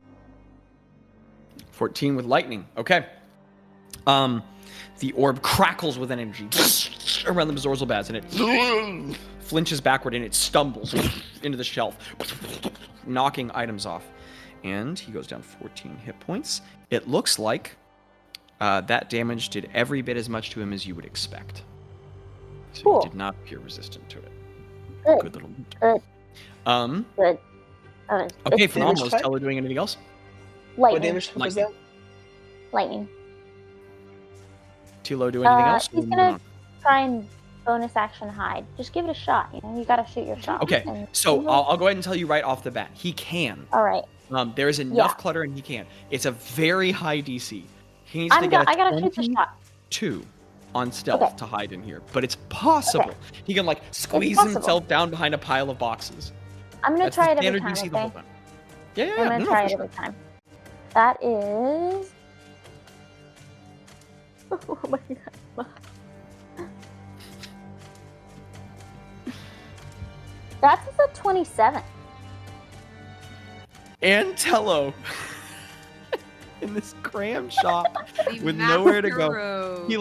He sees this crate to his side. He ducks down next to it, puts his arms up on a shelf behind him, grabs a cloak, and pulls it down over him. And Yeah, he does. now people don't forget he exists, but people know where he generally is. But in the heat of combat, you kind of can't see him too well anymore. That's phenomenal. Awesome. Thank you, DM. That is his rogue and a turn. rogue. Yeah, absolutely. Okay. Next up in initiative, Greta will be up. But Oh. before her, right from behind this bookcase, sneaking up from a shadow, is a tiny little skeletal monkey. A monkey. That little guy. And it walks up with these little blue flames in its eyes, then it goes and the whole thing sets on fire, and it explodes, and as it does, bones spill out of it until they start forming back together, snapping into place, some of them shooting ligament out from the empty space of marrow. And as it grows up, it stands up instead, and I'm going to send a little image in Lauren reference. It stands up as a bone golem. Oh, There's an image in Lauren reference. An amalgam of skeletal pieces rises at the back of the room where the door is shut, with a purple flame glowing in its chest, many different faces of slain beings and creatures peeking out from the skulls and ribs and femurs and ligaments that make it up. And as the huge backward creature starts tumbling forward, it enters the fray. Great. I have 5, 10, 15, 20, 25, 30. It's going to stand right next to Bazz. Oh. No idea he's there. That's... And Huh? Bazz invisible? with Rowan... That's Oh, no, me. excuse me. Tello. I never Oh. learned how to read. With Tello completely having hidden himself, it's going to only see Rowan in its sights. Cool. Love that. Love that for everyone. And Love that for we're gonna him. Start off with, I love that for start off him. with a couple claw attacks. What's your AC, Ro? 16 now, at least. Net 20. Oh, boggers. Guys, oh no! I've been rolling so much better than usual. This is good. But the second one was a 10, so the second one misses. So, this huge clawed bone hand comes around you. How does the first one miss, Ro? Well, turned around when they heard it and all, and so when he comes up to her, she does a really deep squat and ducks as he comes around. Phenomenal. And as the little short stack you Feels are, it workout just for Craig. over your head. And as it scrapes along the bookshelf behind you, but then from underneath, it sees what you're doing. It uppercuts, and the claws dig in. They catch on your armor, but they get your neck and your chin as they swipe upward. And you take... Great. You're not resistant to any kinds of damage, right, Ro? Wait, no, right? We didn't... Nothing with the Hero Feast was that. It was just saving throws, right? Or I didn't miss anything, right? Mm-mm. No.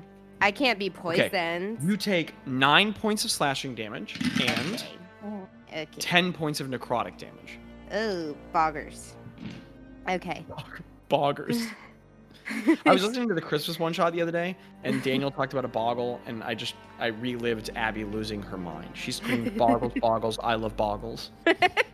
I want to be a boggle. That was true. That happened. that? Girl, that moment's on recording. That must not have been me. It Okay. was definitely you. Okay, that's the end of the Bone Golem's turn. Greta, you're up. What are you doing, Greetar? I'm back to my original hit points. That's not a terrible outcome for all that. No. How is Craig? How are you looking on hit points? Oh my goodness, guys, she is in her cleric era. Cleric This is crazy. 120. Clara, if you will. What? 120, Micah whispered. Oh, okay. Landon, are you okay? Okay. Bless you. Oh, that thing. I'm sitting at like about 50 Sorry, I'm still hit sick. points down. Oh. I'm sorry. You can type your answers if you you good, want to. Landon? You good, Jaci? Yeah. Okay. Was that the monkey's turn? Uh-huh. Okay. It's my sticky note. They don't all have legendary actions. Okay. Okay. Well, then I am going to, I didn't know since if it was everybody is good, I'm going to cast a level 4 guiding bolt at the bone monkey. Okay, Kind the of a Bone Golem? classic for me. Yeah, it's a personal classic. Can it still be a monkey, please? Oh, No. I'm still Now it's a calling it a giant bone monkey. It is You in my can't- mind. It's a I mean, bone I know golem what it monkey. is, but That does a 14 hit. What? No. Frick. Alright, well.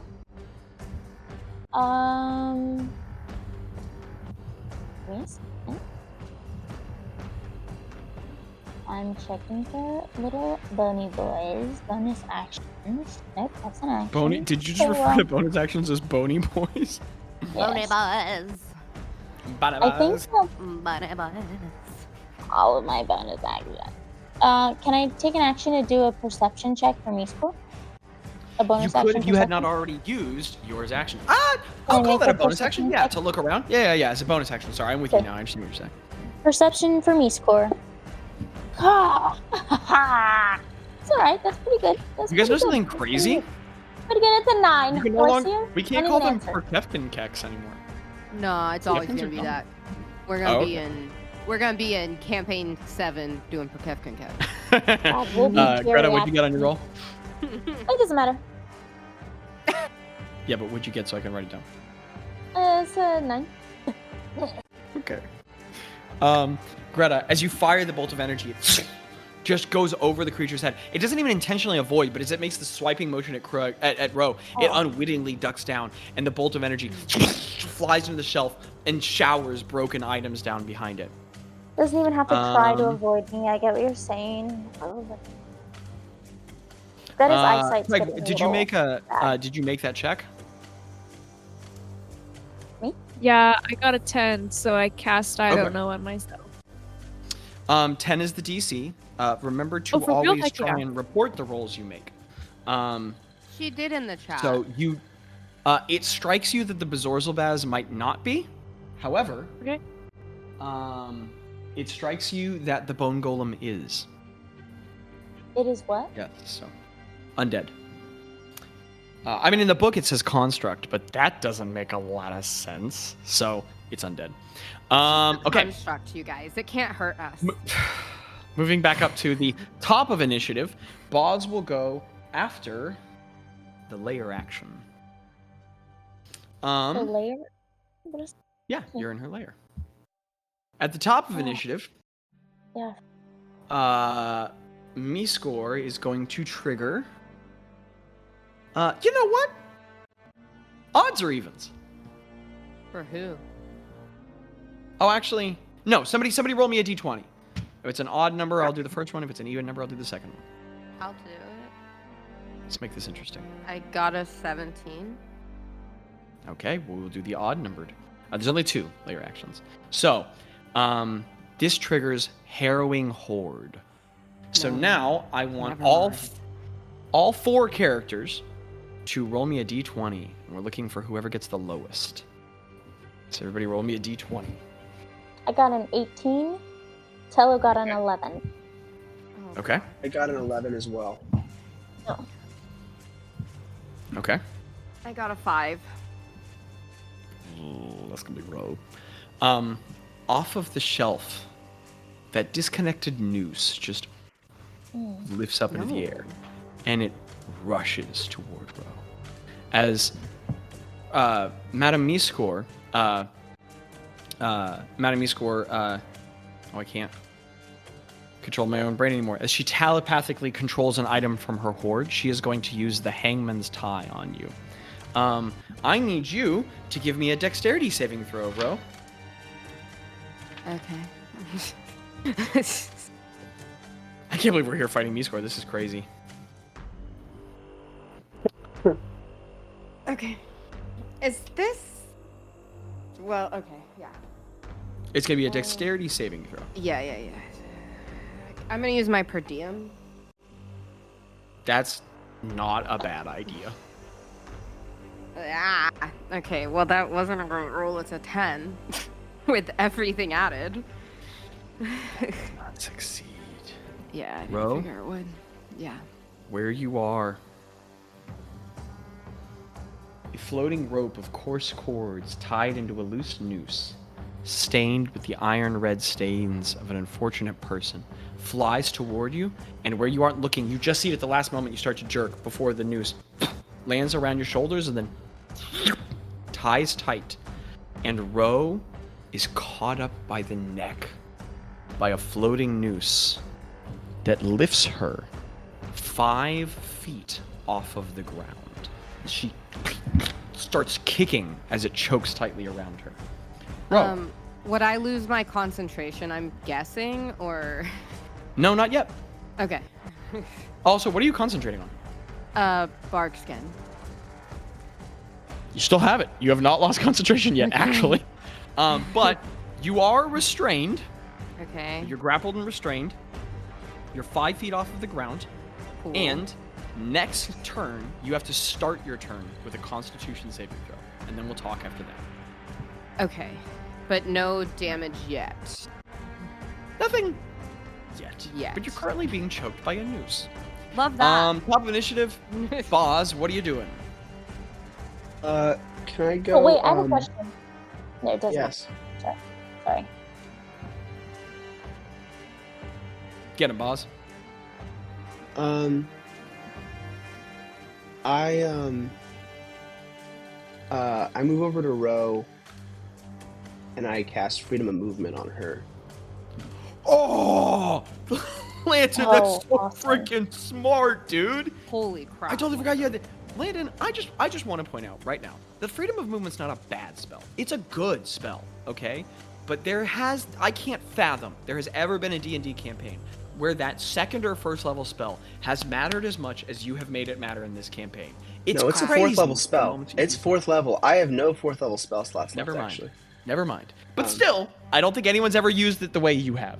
So as you squeeze by Gretta and slap her, oh my goodness, the hangman's noose comes off of her neck. Ro, you're no longer restrained as you just magically slip out of it. These vines grow up and push your neck out of it. You no longer need to make Constitution saving throws to see whether or not you fall unconscious with the rope, and you just land on the ground.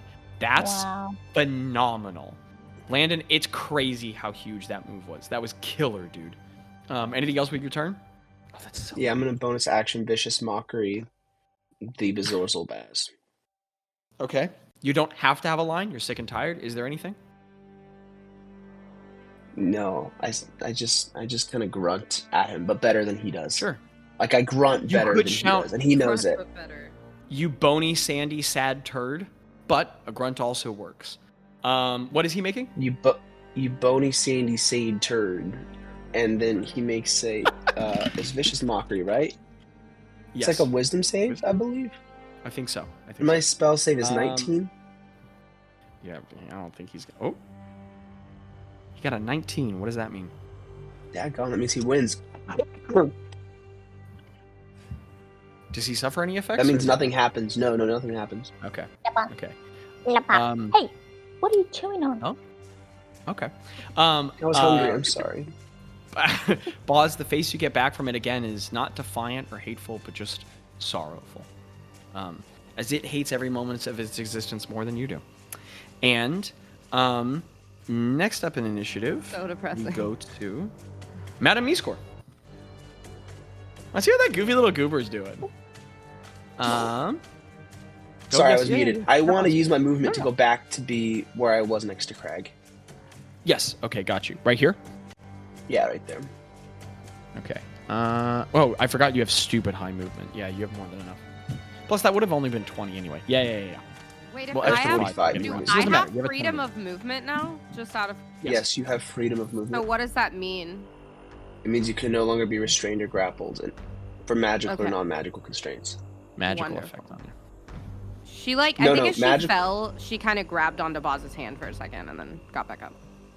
Yeah, I feel like I caught you. Like I didn't let Yeah. you just fall. Like Well, I would have known that you would have dropped out of it. So I catch you and set you down, and then I pull you Buzz- towards the bone golem. Buzz and then I walk saves back her out over of the to Craig. noose and then just moves his hands to the side and she just wham to the floor. It's just like, got Yeah. you. But I think she No, I think totally she as just as a taste thing, like a flavor thing, she kind of holds on to Bazz and lets go as he walks away, like a silent thank you hug thing. Abby's messages. Okay. Yeah, it lasts for he's an probably fine. hour, But Jackie, and it's not concentration. So Wonderful. phenomenal. Great. Also, Ro, we should have technically had you make some concentration checks for the attacks that you received, but it wasn't a ton of damage. Just don't let me forget on the next turn, please. Okay. All right, Micah. Okay, Madam Meescore's up. What is she gonna do? Let's see.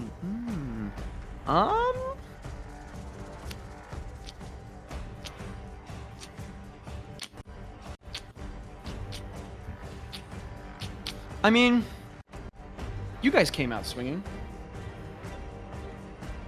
Made it very clear this is a fight for her survival. So she'll fire off some big guns. Depends on the check. Okay. Again, from somewhere. Actually, first thing she's gonna do is she's gonna move. Okay. You hear scuttling in the darkness up above, and a couple objects fall down in places, but you can't tell where. And you hear some insidious whispering. And this intervening dark line of hate. Where's the spell? Oh, I can't read. It's right in front of me. Gone. Flies Can't down. use it. What? What? Okay. And a sphere of negative rippling energy flies downward here as she casts Circle of Death where you are. I need everyone to give me a Constitution saving throw.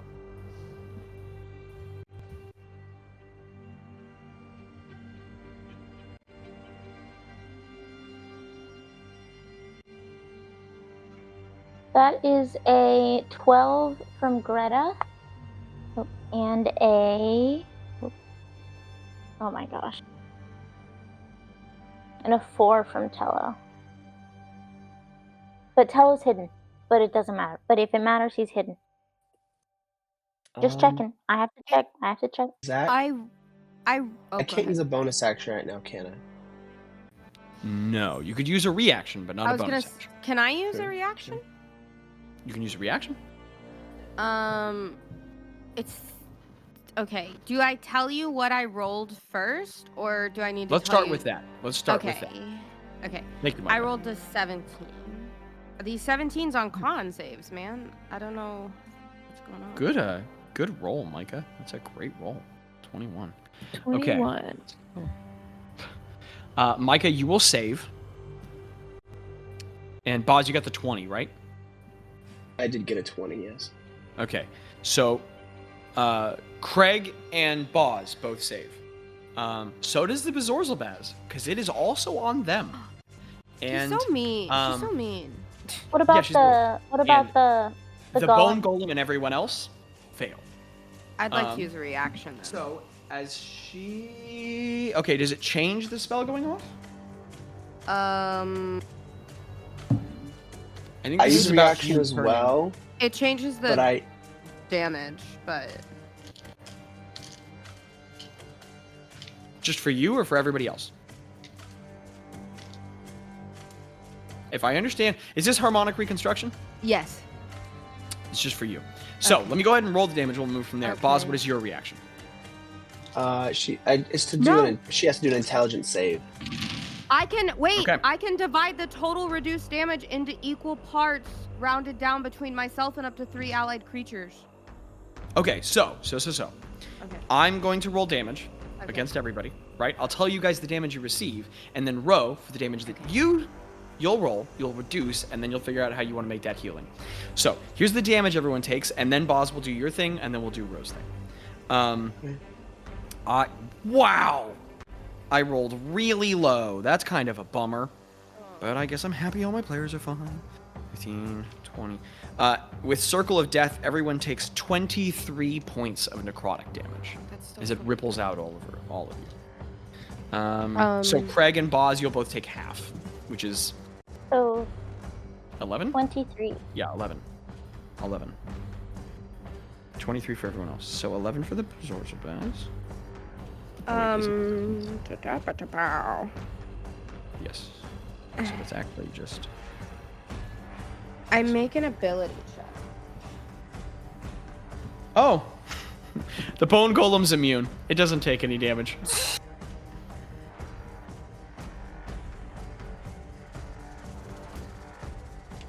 Oh, that worked out nicely. Never mind. Meescore's not cruel. She's a master planner. And I totally meant to do that. So do I do my thingamabob? Sure. Okay. Hit me with it. Okay, it says I make an ability check with my spellcasting modifier. So I rolled that, which would just be straight charisma added, correct? So that's a dirty 20.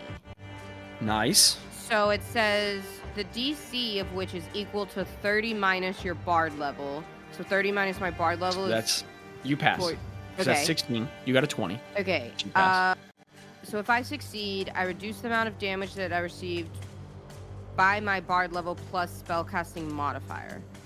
Which means that's 20 for you. Okay. So you're going to take the 23, reduce it by 20, so you only take 3 points of damage. 3. Okay. 3 points of damage. You did not take 23, you took 3. Wait, but it says I can divide the total of reduced damage between myself. But we're going to start... Well, okay, sure. Yeah. If you want 3 of that healing to be for you, then you took 0. And you could actually heal yourself up past that if you wanted. So, you took 3 damage functionally. Now you have 20 points of healing that you could give to yourself or to someone else. Okay. I'd like to give it... I'd like to split it between... Well, Gretta... Who failed it? Gretta and... Tello. Tello, yeah. I guess Gretta and I'll Tello. split it between Gretta and Tello. Okay, So they each 20 get divided by 10. 3 is like 6? For rounding down? So 6. So all 3 of you guys are going to take 6 healing. Okay. So Ro, Thank you, Ro. that was 3 out of that, so you take 3 healing. Okay. And then Greta and Tello both take 6. Phenomenal! Ro, as the wave of dark magic comes over you, you play Soul Mender really quickly, and as you or Song Splitter, whichever one you have, as you strum really quickly through the notes, old song mellifluously plays off of it, and it's like the magic around you disrupts and turns instead into golden healing. You literally pull the magic apart and reconstruct it as it's pouring over you with your bardic expertise, which is amazing. Next up initiative is Kriag. What do Kriag do? Okay. I don't know how laggy I am right now, but I feel kind of laggy. Not too bad. First question, is the Bazz Bazz, is he Fey? You could make another check for it if you want. Well, no, this is just for you don't even have to answer, but for protection from evil and good, I'm protected from You're right. aberrations, elementals, fae, He should have fiends, been and okay. You do okay. Then you know he's Fae. He should have been making his attacks at disadvantage. I'm sorry, That is Micah. super You important to should've know, remembered. Micah. everyone will be making attacks at disadvantage because I know for a fact that Hag is Fae, right? That Yes, Niskor's against Fae. you, not against Against- everyone, yeah, but against you. Yeah, just against me. But hey, that's But- huge. That's huge. So Yeah, everyone makes Big deal. Also, Greta, what a good call. Dude, thank you. Thank you so much. Thank you so much, Grapes. So sorry I didn't remember. I am going to do Star Splinter again against the Bazorzel Bazz. Here's my question. You still have Smite on deck. Yeah, but here's where I got myself confused a little bit with Blinding Smite because I have an updated updated Divine Smite at first level. Is it 3d8 that I Yes. And isn't it Okay. confusing? isn't it? Yeah. Yeah. It's So confusing. that's good to know. Paladins aren't um, complicated, but that one thing about them is just like, ooh. What's up with that? Okay. Okay, so that is. Shoot. Bazz, Well, I'm sorry. Did Meescore ever do the intelligence saving throw thing I was supposed to do for you? Do you want to do that? Okay, let Craig take his turn and then we'll go back to that. I don't want to forget about your thing. So what were you saying, Micah? I'm going to use my Boon of Sighted one, and I'm gonna re-roll a d20. However, Heck I yeah. kind of want to take one of my vials of luck. Is it? My vial, my Bottled talent? bottled talent. Bottled talent.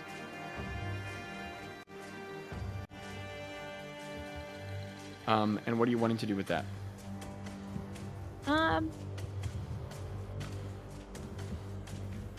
I just didn't want to miss this. Is this gonna be a whole action, or is it gonna be just like a quick thing that I do? When you drink this potion, you gain proficiency with one skill, saving throw, or tool of your choice. This isn't going to change your roll to hit. No, it's not. Okay, but you still want to drink it. Yes. Yeah? Okay. Is it So going that's to a take up bonus whole action. Or is it just a little? It's a bonus action to give potions to yourself. That's our rule. Okay. Okay. I'm gonna take So it. Craig pulls the cork off, downs it, and then takes his sword out and goes to swing. So interested where this is going. I am gonna do Constitution saving throws are gonna be my bonus thing. Oh, Micah! So that you can maintain your spell. So I Okay, can- dude. Smart. So just as an update, right now, Craig has proficiency in Constitution saving throws, advantage on Charisma, and advantage on Wisdom saving throws. That's crazy. Let's go, Craig. You better not go after my intelligence, or I'm screwed. Guys, Micah came out swinging. I'm gonna reroll the attack rolls because it's really bad. So that is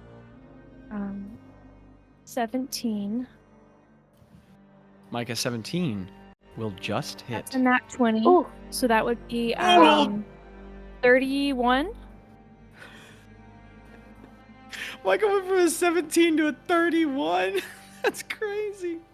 Okay, Micah, so first one hits. Anyway, I can and- use my bardic inspiration on that, or no? No. Oh, not that one, No. but the You one also don't- before. Need to, because 17 hits. 17 does? Yeah, the 17 just hits. Yeah, that's what I said. Oh, heck yeah. Okay, never mind. Chill. Also, I'm sorry, Alright. can she apply Bardic Inspiration to attack rolls? Am I wrong about that? Maybe you can. I don't know. Can you? Where's my book? I'll let Jackie figure that out. But Oh, we'll okay. move We'll on. do We'll move on. Okay, and so since this Now is we're- regular, it Your Blinding Smite's gonna apply to your first attack, because that's the next time you hit. Yes. So do the Blinding Smite on that one, and then your crit will be just the sword damage. Dude, I don't know why it's so hard to hear. I have you all the way up, and I still can't hear very well. I don't know if my earphones are going out. Oh. Yeah, it's gonna be something with the audio. Can you say that one more time? Yes. Yeah. Absolutely.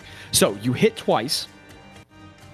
Your first attack is going to use your blinding smite because your smite gets used if you're concentrating on it. It gets used on your next hit. So your first attack has your blinding smite. Your second attack is the crit. So it does not have the blinding smite. It's just your regular Star Splinter damage doubled. Also, Ro is on deck. Okay. Is the fire damage doubled as well? Oh, add on the 3d4. Are we doing that, Micah? Yes, the 3d4 Is it also 6d4? doubled. Let's go, Landon. 64. Yeah, 64 on each attack. Guys, No, on the gotta- crit attack. Well, Crit attack. 64 on the first one, 3d4 on the second one. Holy cow, that's a lot of different dice. Just so you guys know, for future reference, you can add the Bardic Inspiration to an ability check, attack roll, or saving throw. Okay, so it's anything. And you Alright. can wait until after you roll a d20 before deciding to use it, but you must decide before the DM says whether it succeeds or fails. Okay, sick. Thank you, Jack. Man, Micah's doing some. So mental I have so gymnastics. far. I have regular Star Splendor is 4. It's 2d6, but I'm doing it twice, so it's 2d6 plus 12, which is for both. Just 12 total because it's 6 and 6, so 12. Nice.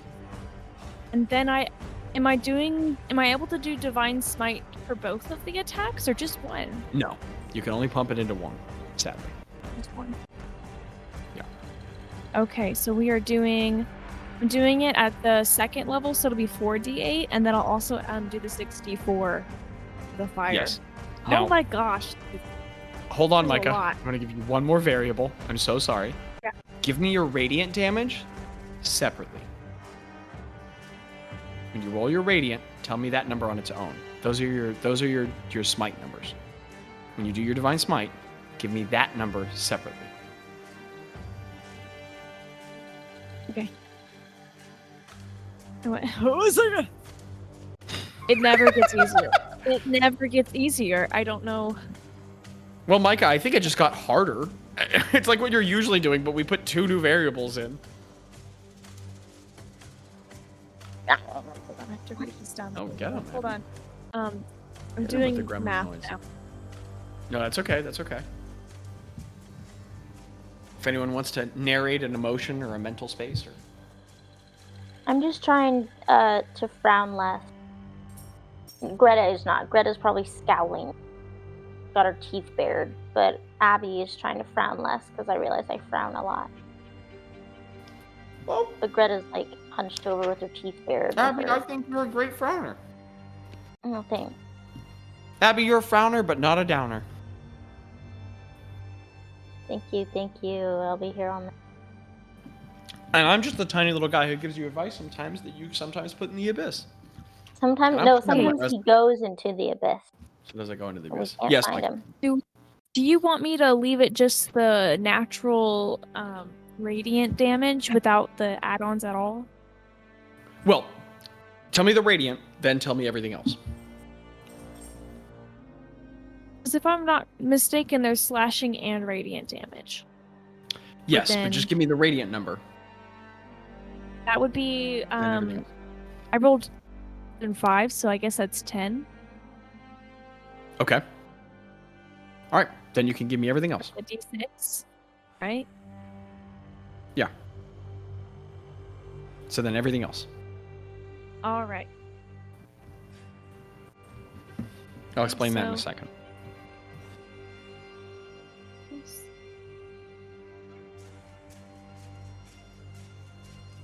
All right, so oh my gosh, 1 second. That's okay.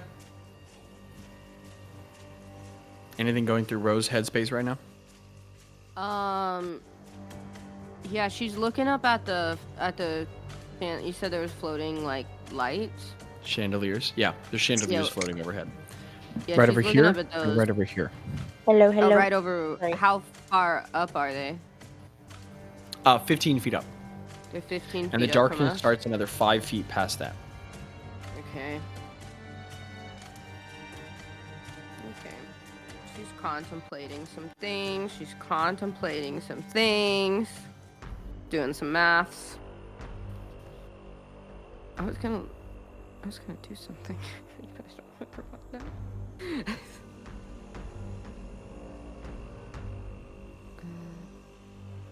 Gretta is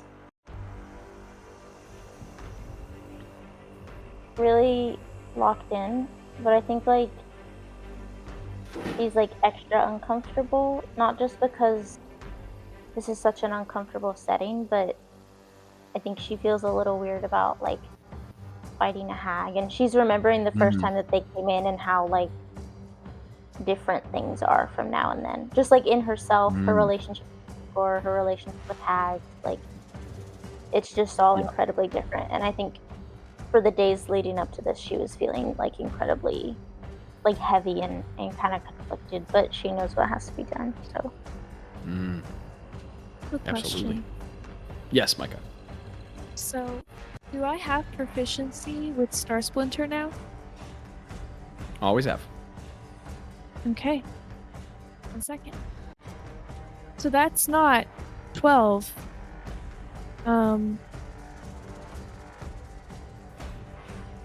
Wait. So if the Are you talking bare about natural your roll the hit bonus? my damage bonus. Your proficiency is not a part of your damage bonus. Okay, we're all good. Then my total is 44 without the radiant. Jeez. Did you roll the fire damage? 44 without the radiant. I don't know what I'm gonna do with the radiant or what the plan is. You already told it to me. Yeah. I'll explain that in a second.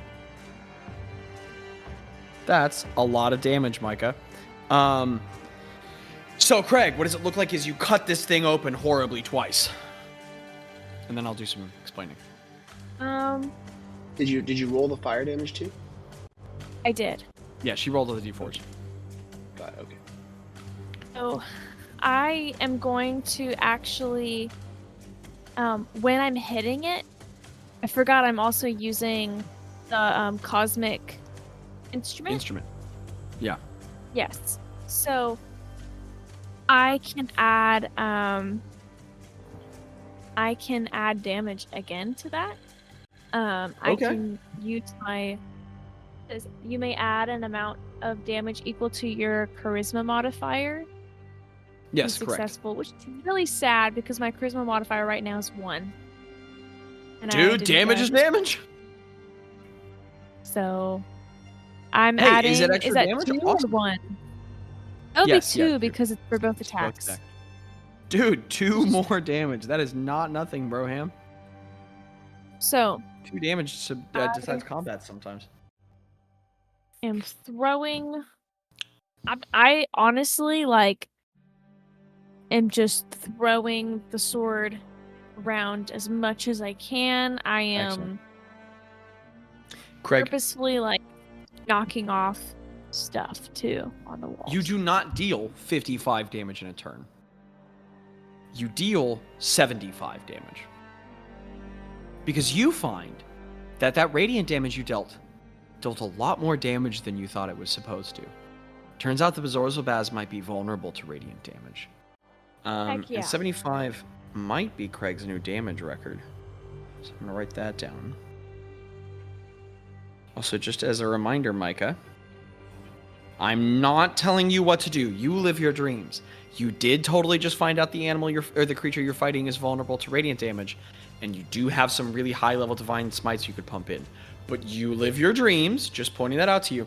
So, Craig, as you deal 75 damage, you take your sword and you slash across it. It lifts up its hand to block the blow, and your sword just cuts some of the fingers off. It cuts this half of the hand away.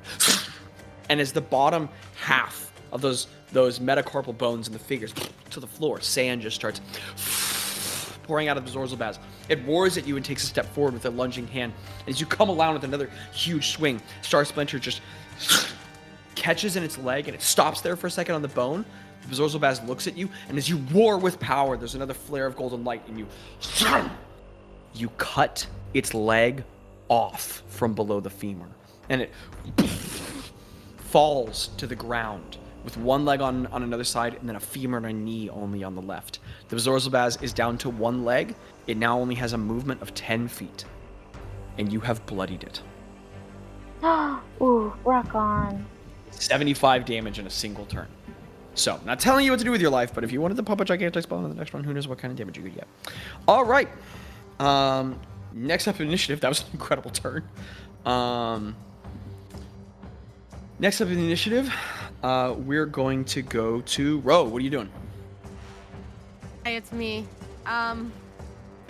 Okay. Okay. I don't know if this is a check or if it's even possible, but like when we were, I guess it's just clarification. When we're hearing me score, like where does it feel like it's coming from? Like just all around us? Up. Above you. But it's is unclear there where. It's but a above little you. bit more to this side or a little bit more to this side? Is there a Make way a perception check for me, Ro. Okay, Make a perception check. Okay. To be clear, this should be clear, but it feels like the magical darkness above Yeah. you is like throwing her voice a little. Okay. Oh, buggers. How did you go on the intelligence save, by the way, Zachary? Oh yeah. Oh my goodness, Landon completely forgot. Thank you. I'll do that now. Still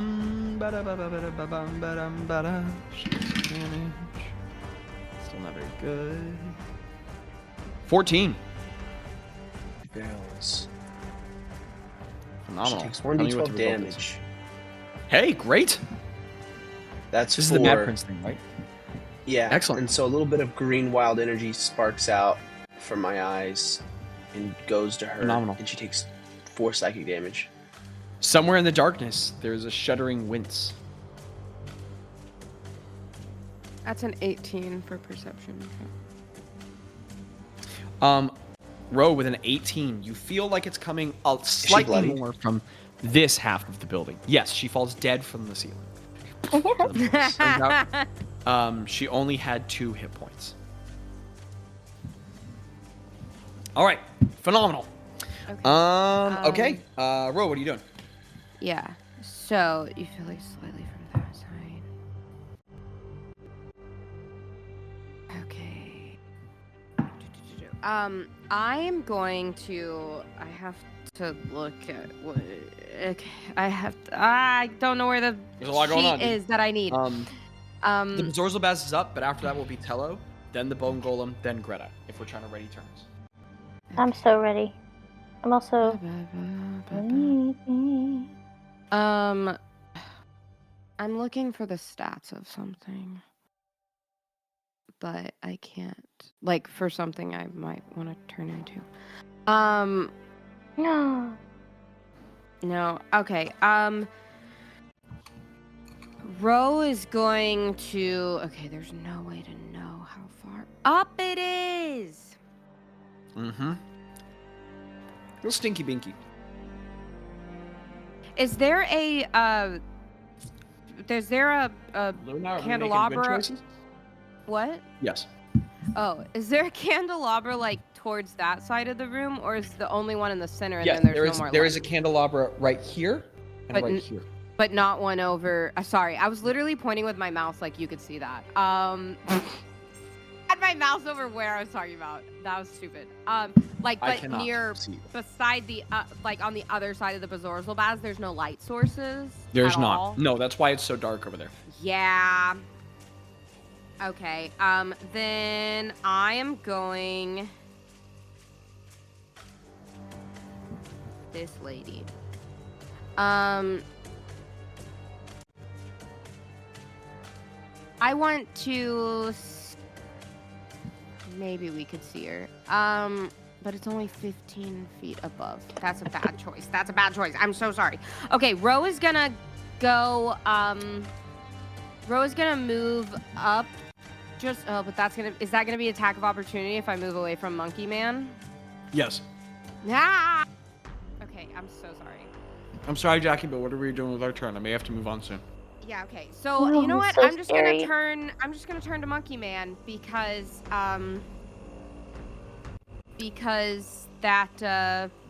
that's all I can do right now.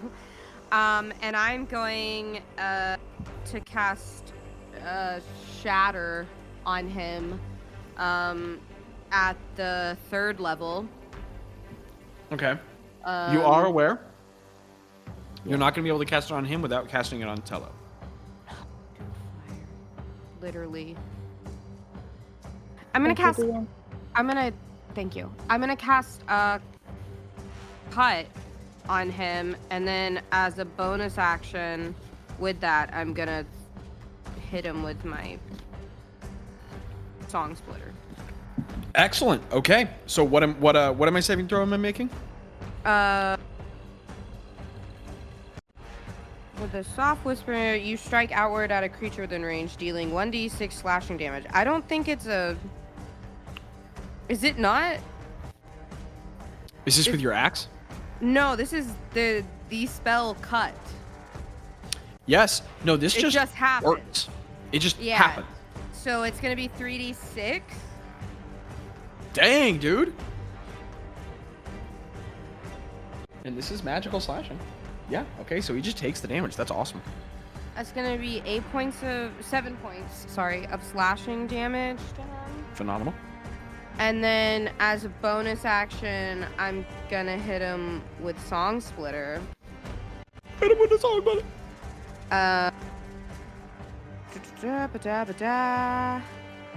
Which is +5. No, yeah, +5 to hit, right? Yes. Sorry, I forget how melee works. Oh, and do I get to use Bazz's thingamabob? Yes. That's true. Only a melee attack, right? It's only a melee attack. It is a Melee. melee Yeah, attack. it is. I'm using Song Splitter. Oh, I'm yeah, using the then- end of it. Yeah. Oh, yeah. Oh, but I don't think it's gonna hit because that's a 12. So does that hit? Guessing A not. 12 will not hit. Yeah, I didn't think so. So. So Yeah. he bats away the strike, but sorry, 1 second.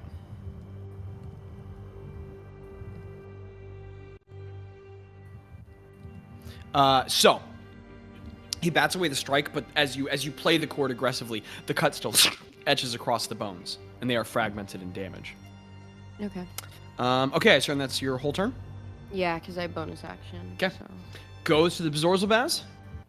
At the end of your turn, actually, Madame Meescore is going to use her Oh. legendary actions again, and she's Did you going to need- target. Did I need to do some kind of Constitution thing No. for damage? Okay.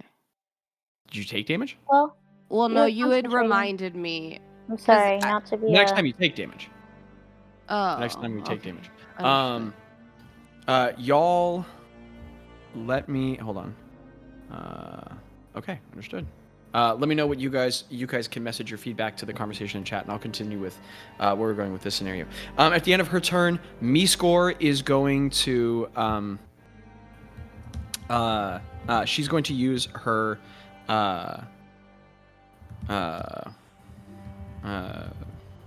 1 second.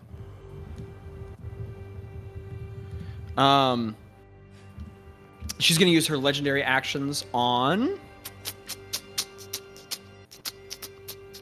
Who's being really problematic? She's not pleased with Bazz at the moment.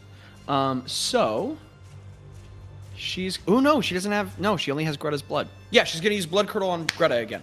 Charisma saving throw, Gretta. Abby, I don't know what the lesson here is. I don't know. It's probably to keep offering your blood to hags. That's probably the lesson. I left my dice at home, Landon. Zach.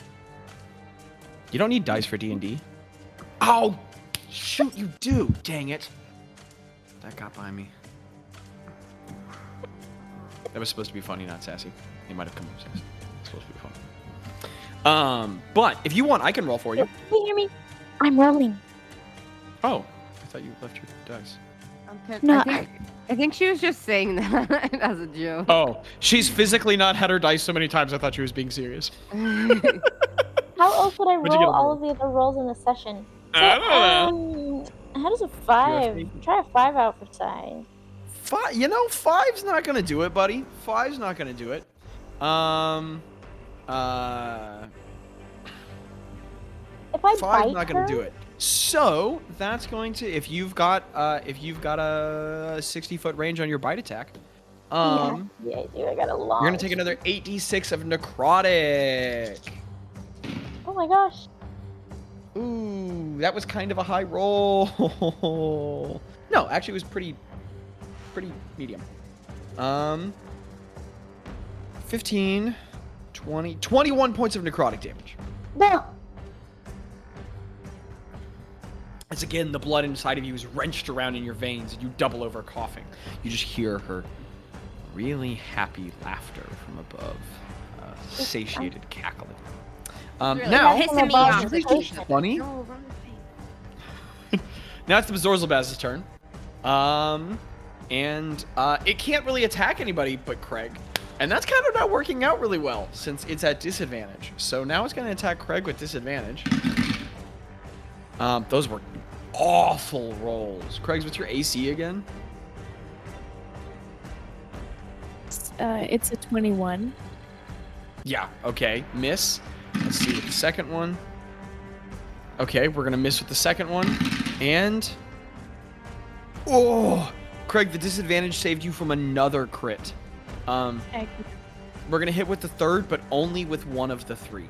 That's phenomenal. Wait, DM. It missed now with DM? 2, and it didn't crit. DM? Yes. I would Yes. like to. Tello would like to use a reaction. Uh-huh. He would like to cast Silvery Barbs. Tello has silvery barbs? I gave it to him. Okay. Do Rose have the spell? Yes. Well, he's an arcane caster. He's an arcane trickster, so he probably does, because it's a wizard spell. Yes, work? we will use it for this combat, and if I've approved it in the past, let me know.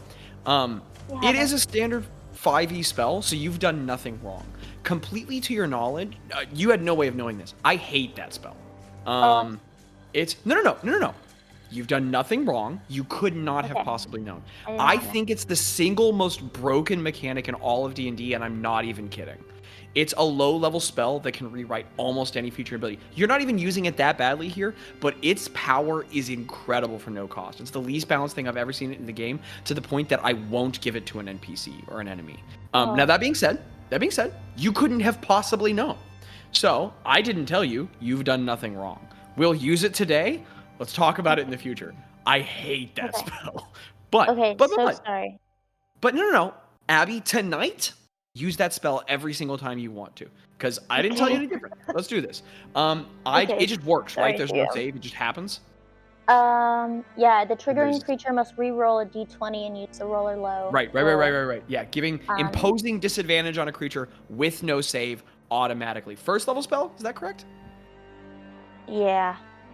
Guys, they were doing crack cocaine when they wrote that spell. It's from That's Strixhaven. why. I will. That's I will. official Wizards of the Coast content. I'll give it to. So, Craig. The next attack roll, ability check, or saving throw within 1 minute, you have advantage. Wait, that's right. It's a first level spell that forces an enemy to make a reroll with no save, and then gives advantage to an ally in the next minute. That's incredible. So, Craig, you have advantage. That's excellent. Okay. So I just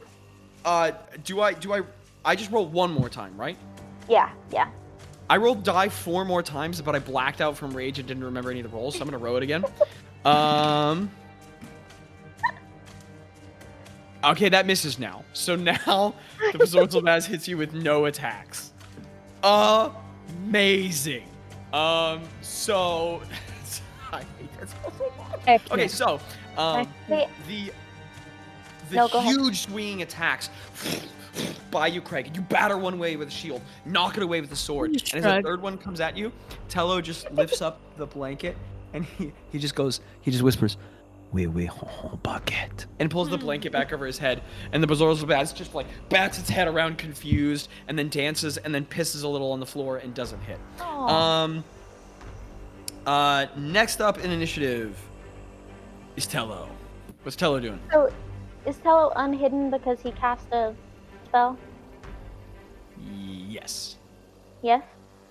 Yes. So Dang. now he's just obviously a man sitting under a cloak next to the I bone feel golem. stupid now because I was so excited to use his Yeah.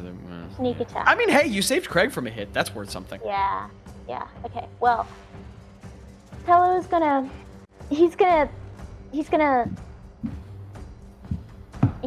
to jump out like he was still hidden, and Phenomenal. attack with his rapier the bone golem, Excellent. Phenomenal. which is a date plus 12. Now I am going to say you cannot flank perpendicularly, but I'm gonna say he's flanking the bone golem right now. Because the bone golem is so trapped. So I'm gonna say that right now he's flanking, so he has advantage on this roll to hit. Okay, I forgot I had to roll a hit and I rolled.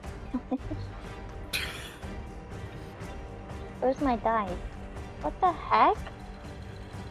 Okay. Okay, what is that happening on my screen? I'm Did I magical. just look? Keep going. God. Okay. That does. Holy guacamole. 18 plus 7 does a 25 hit. That's crazy. You said what, Abby? Does a 25 hit? Yeah. A 25 will hit. Okay. Did I stop the music? Mm-hmm. Yeah. I did. How did Oh, we do yes. That's a 10. Yeah. 10 damage? Yeah. That's not bad. Yeah. Okay, the bone golem is starting to look absolutely fine. Oh. The face Jackie made at me. She was not pleased with that joke. He's gonna try and bonus action hide. Yes. Go ahead. Now the thing I'll say is he can roll it. It's gonna be a disadvantage now because he has to hide from something next to him looking at him. Okay, well, he got a 15. Yeah, So. that's okay. That's okay. He like squats down behind a box and he's like, Yeah. Excellent. At the end of Tello's turn, no, Oh, no. never mind. We're actually gonna hold on to this. Never mind. It's the bone golem's turn. The ball. Oh man, I should have ball told armor. I'm such an idiot. No, you're not. You're wonderful. I have so many good plans and then I don't do any. That's the experience of a DM. Yes, you. Well, could you? Yeah, go ahead, baby. It's fine. Okay, that is gonna be a. We're gonna take a couple melee attacks. These are gonna be against Ro. Hey. That's 2 17s. Do those hit? Dang it! My AC is 16. So rude. Man, that would have been a really good time to have a higher AC. It was higher than normal. So you're gonna take 13 plus 3, 16 points of damage, and 13 points of damage. 16 and 13. So that's like what? 29. 29 total damage. 29? So there's these two huge slashes come across you. Bro, I need you to make 2 DC 10 concentration checks as the sharp bones rake across your flesh and batter you backward into the suitcase with hard objects falling down on top of you. So Okay, 2 let me DC just 10 concentration checks. Write down my HP right now. Okay. 2 DC concentrations. Okay. Yeah, 2 DC 10s. Greta, you're up on deck. I feel so up on deck. Oh, I rolled a 14 and 11. Phenomenal. You save both. That is excellent. I'm going to write those down. 14 and 11. All right, Greebgar, you up, dog? Yeah. That's me. Alrighty. You know what I'm gonna hit him with? Well, I gotta find the tab that has the spell that I would like to before I do anything. You know what I'm going to hit him with? Well, give me a second to think about it. I'm with a bird. Alrighty. Well, DM, I would like to cast Flame Strike on the Bazorzal Bazz, but I would like to wait a minute. DM, I would like to do a quick check in my brain. If I cast a fiery spell, am I going to catch things on fire? Give me an Arcana check, DC 5. Oh, man.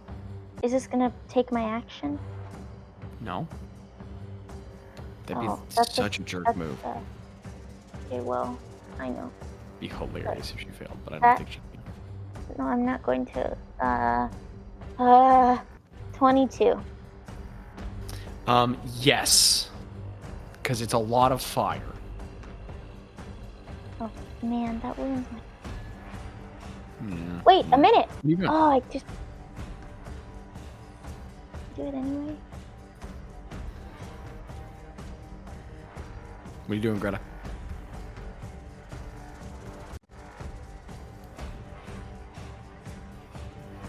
A column of divine fire. So it is going to catch other things around us on fire. It's called flame strike. It's gonna catch stuff on fire. But it's 46 radiant damage on a failed save. That's a lot of radiant damage, and it's vulnerable. Should I risk it? Sure. Okay, I'm gonna hit him with a classic. And I'm gonna do the guiding bolt at the 4th level. Okay, 4th level guiding bolt.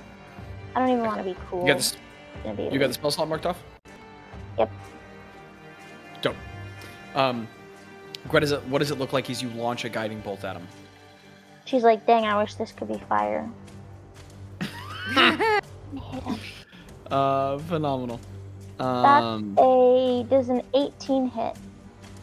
Well, before we do that, the Bazorzal Bazz is going to use its legendary actions, and it's going to cast Counterspell.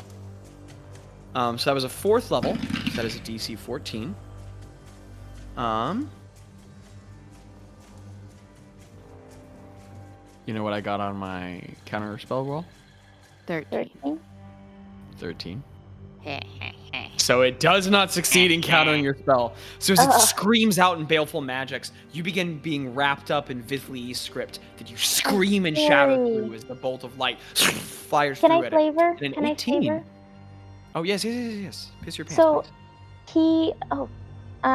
he tries to counterspell, and as he like kind of sends that like Vithli hag magic my way, I like can feel it, and because it's so familiar, specifically like that, I like she like feels the magic trying to like come through and like mute the bolt, but she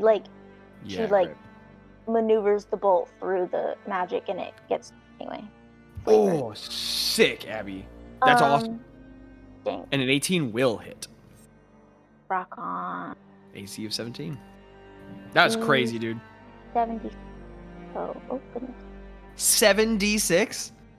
I'm pretty sure that's what I have written down. Do you want to double check? I think that's probably right. No, I think you're right.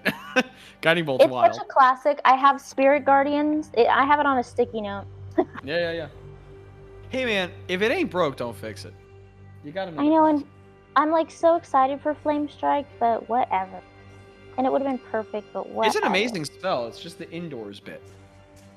It was highly effective against the Count. That was for sure. Well, that was fire. Okay. Come on, baby. Oh, yeah. Yeah, you're right. 7d6. I'm using my calculator.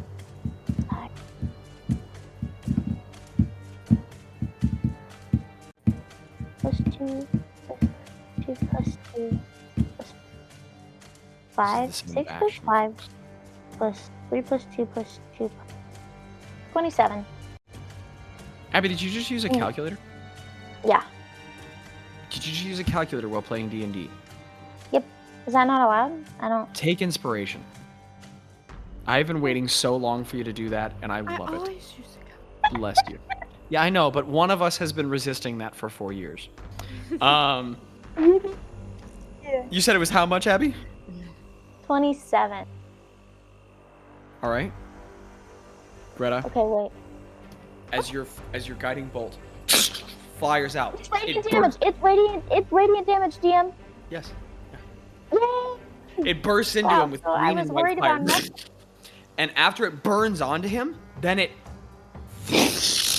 catches. The hands grip the bookshelves and he screams as he seems to suffer, incredibly vulnerable to the damage. You don't deal 27 damage, you deal 52 damage. As he screams and writhes in agony, and sand flies everywhere all over the shop. The Bazz is looking Sandy. rough. Yes. Hold on. I think 27 times 2 is the whole 54, actually, camera if that's how went you're away. calculating it. What? I think 27 times 2 is 54, if I'm not mistaken. Yeah. You're What right. happened?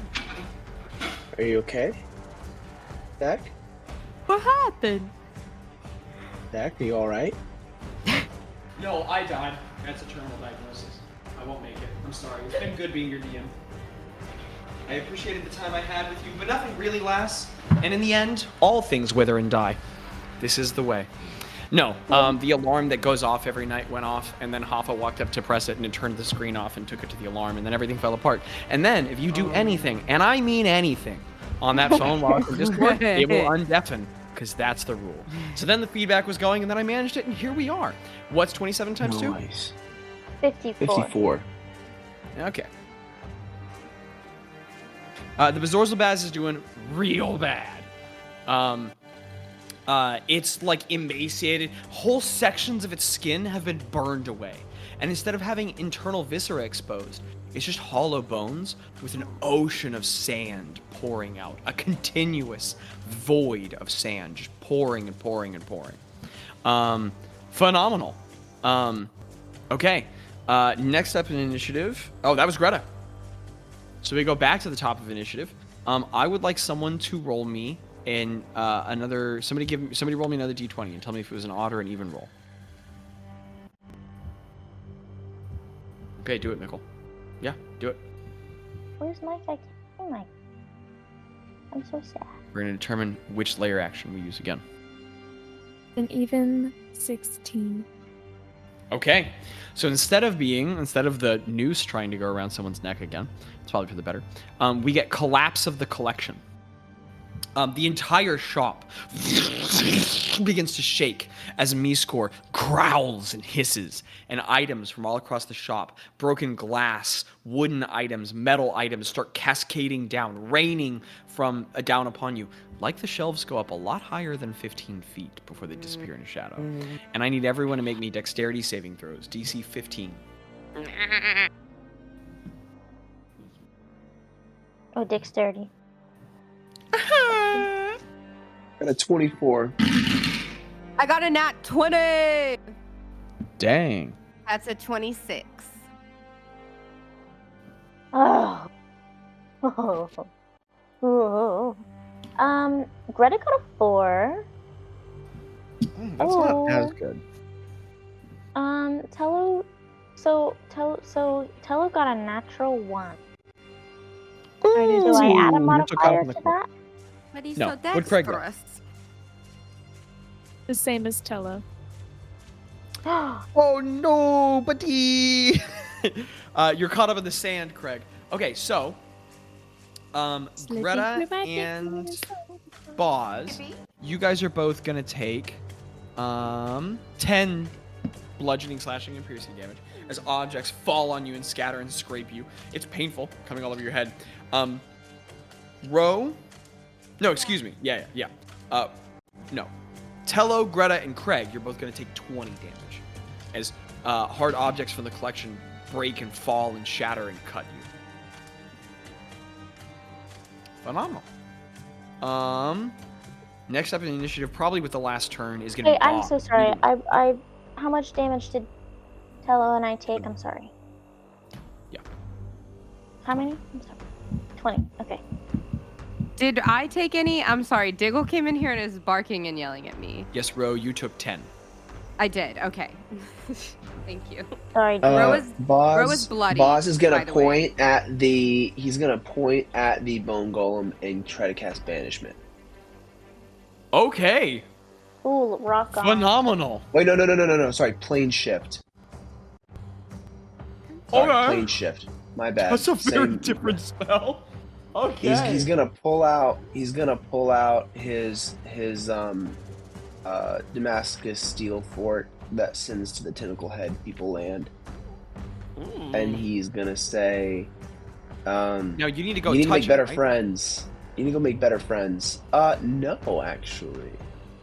It doesn't have range Yes, touch. I do. with the range shift? I do have to go touch him. Now you could get over there. You could just swing in. Oh yeah. I'm gonna go over there and do it. Now here's the thing, Bazz. This would super trigger the disadvantage to hit thing. Because the one thing I'm gonna say is you're not like swinging a sword. You're literally trying to slap him. So on this one, I'm gonna say it's a straight. What? I'm not rolling to hit. He has to do a saving throw. Oh wait.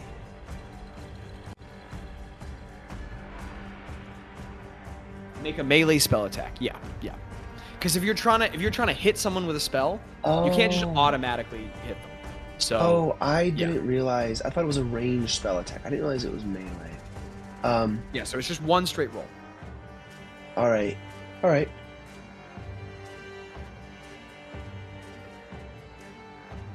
I'm gonna use my inspiration. Okay.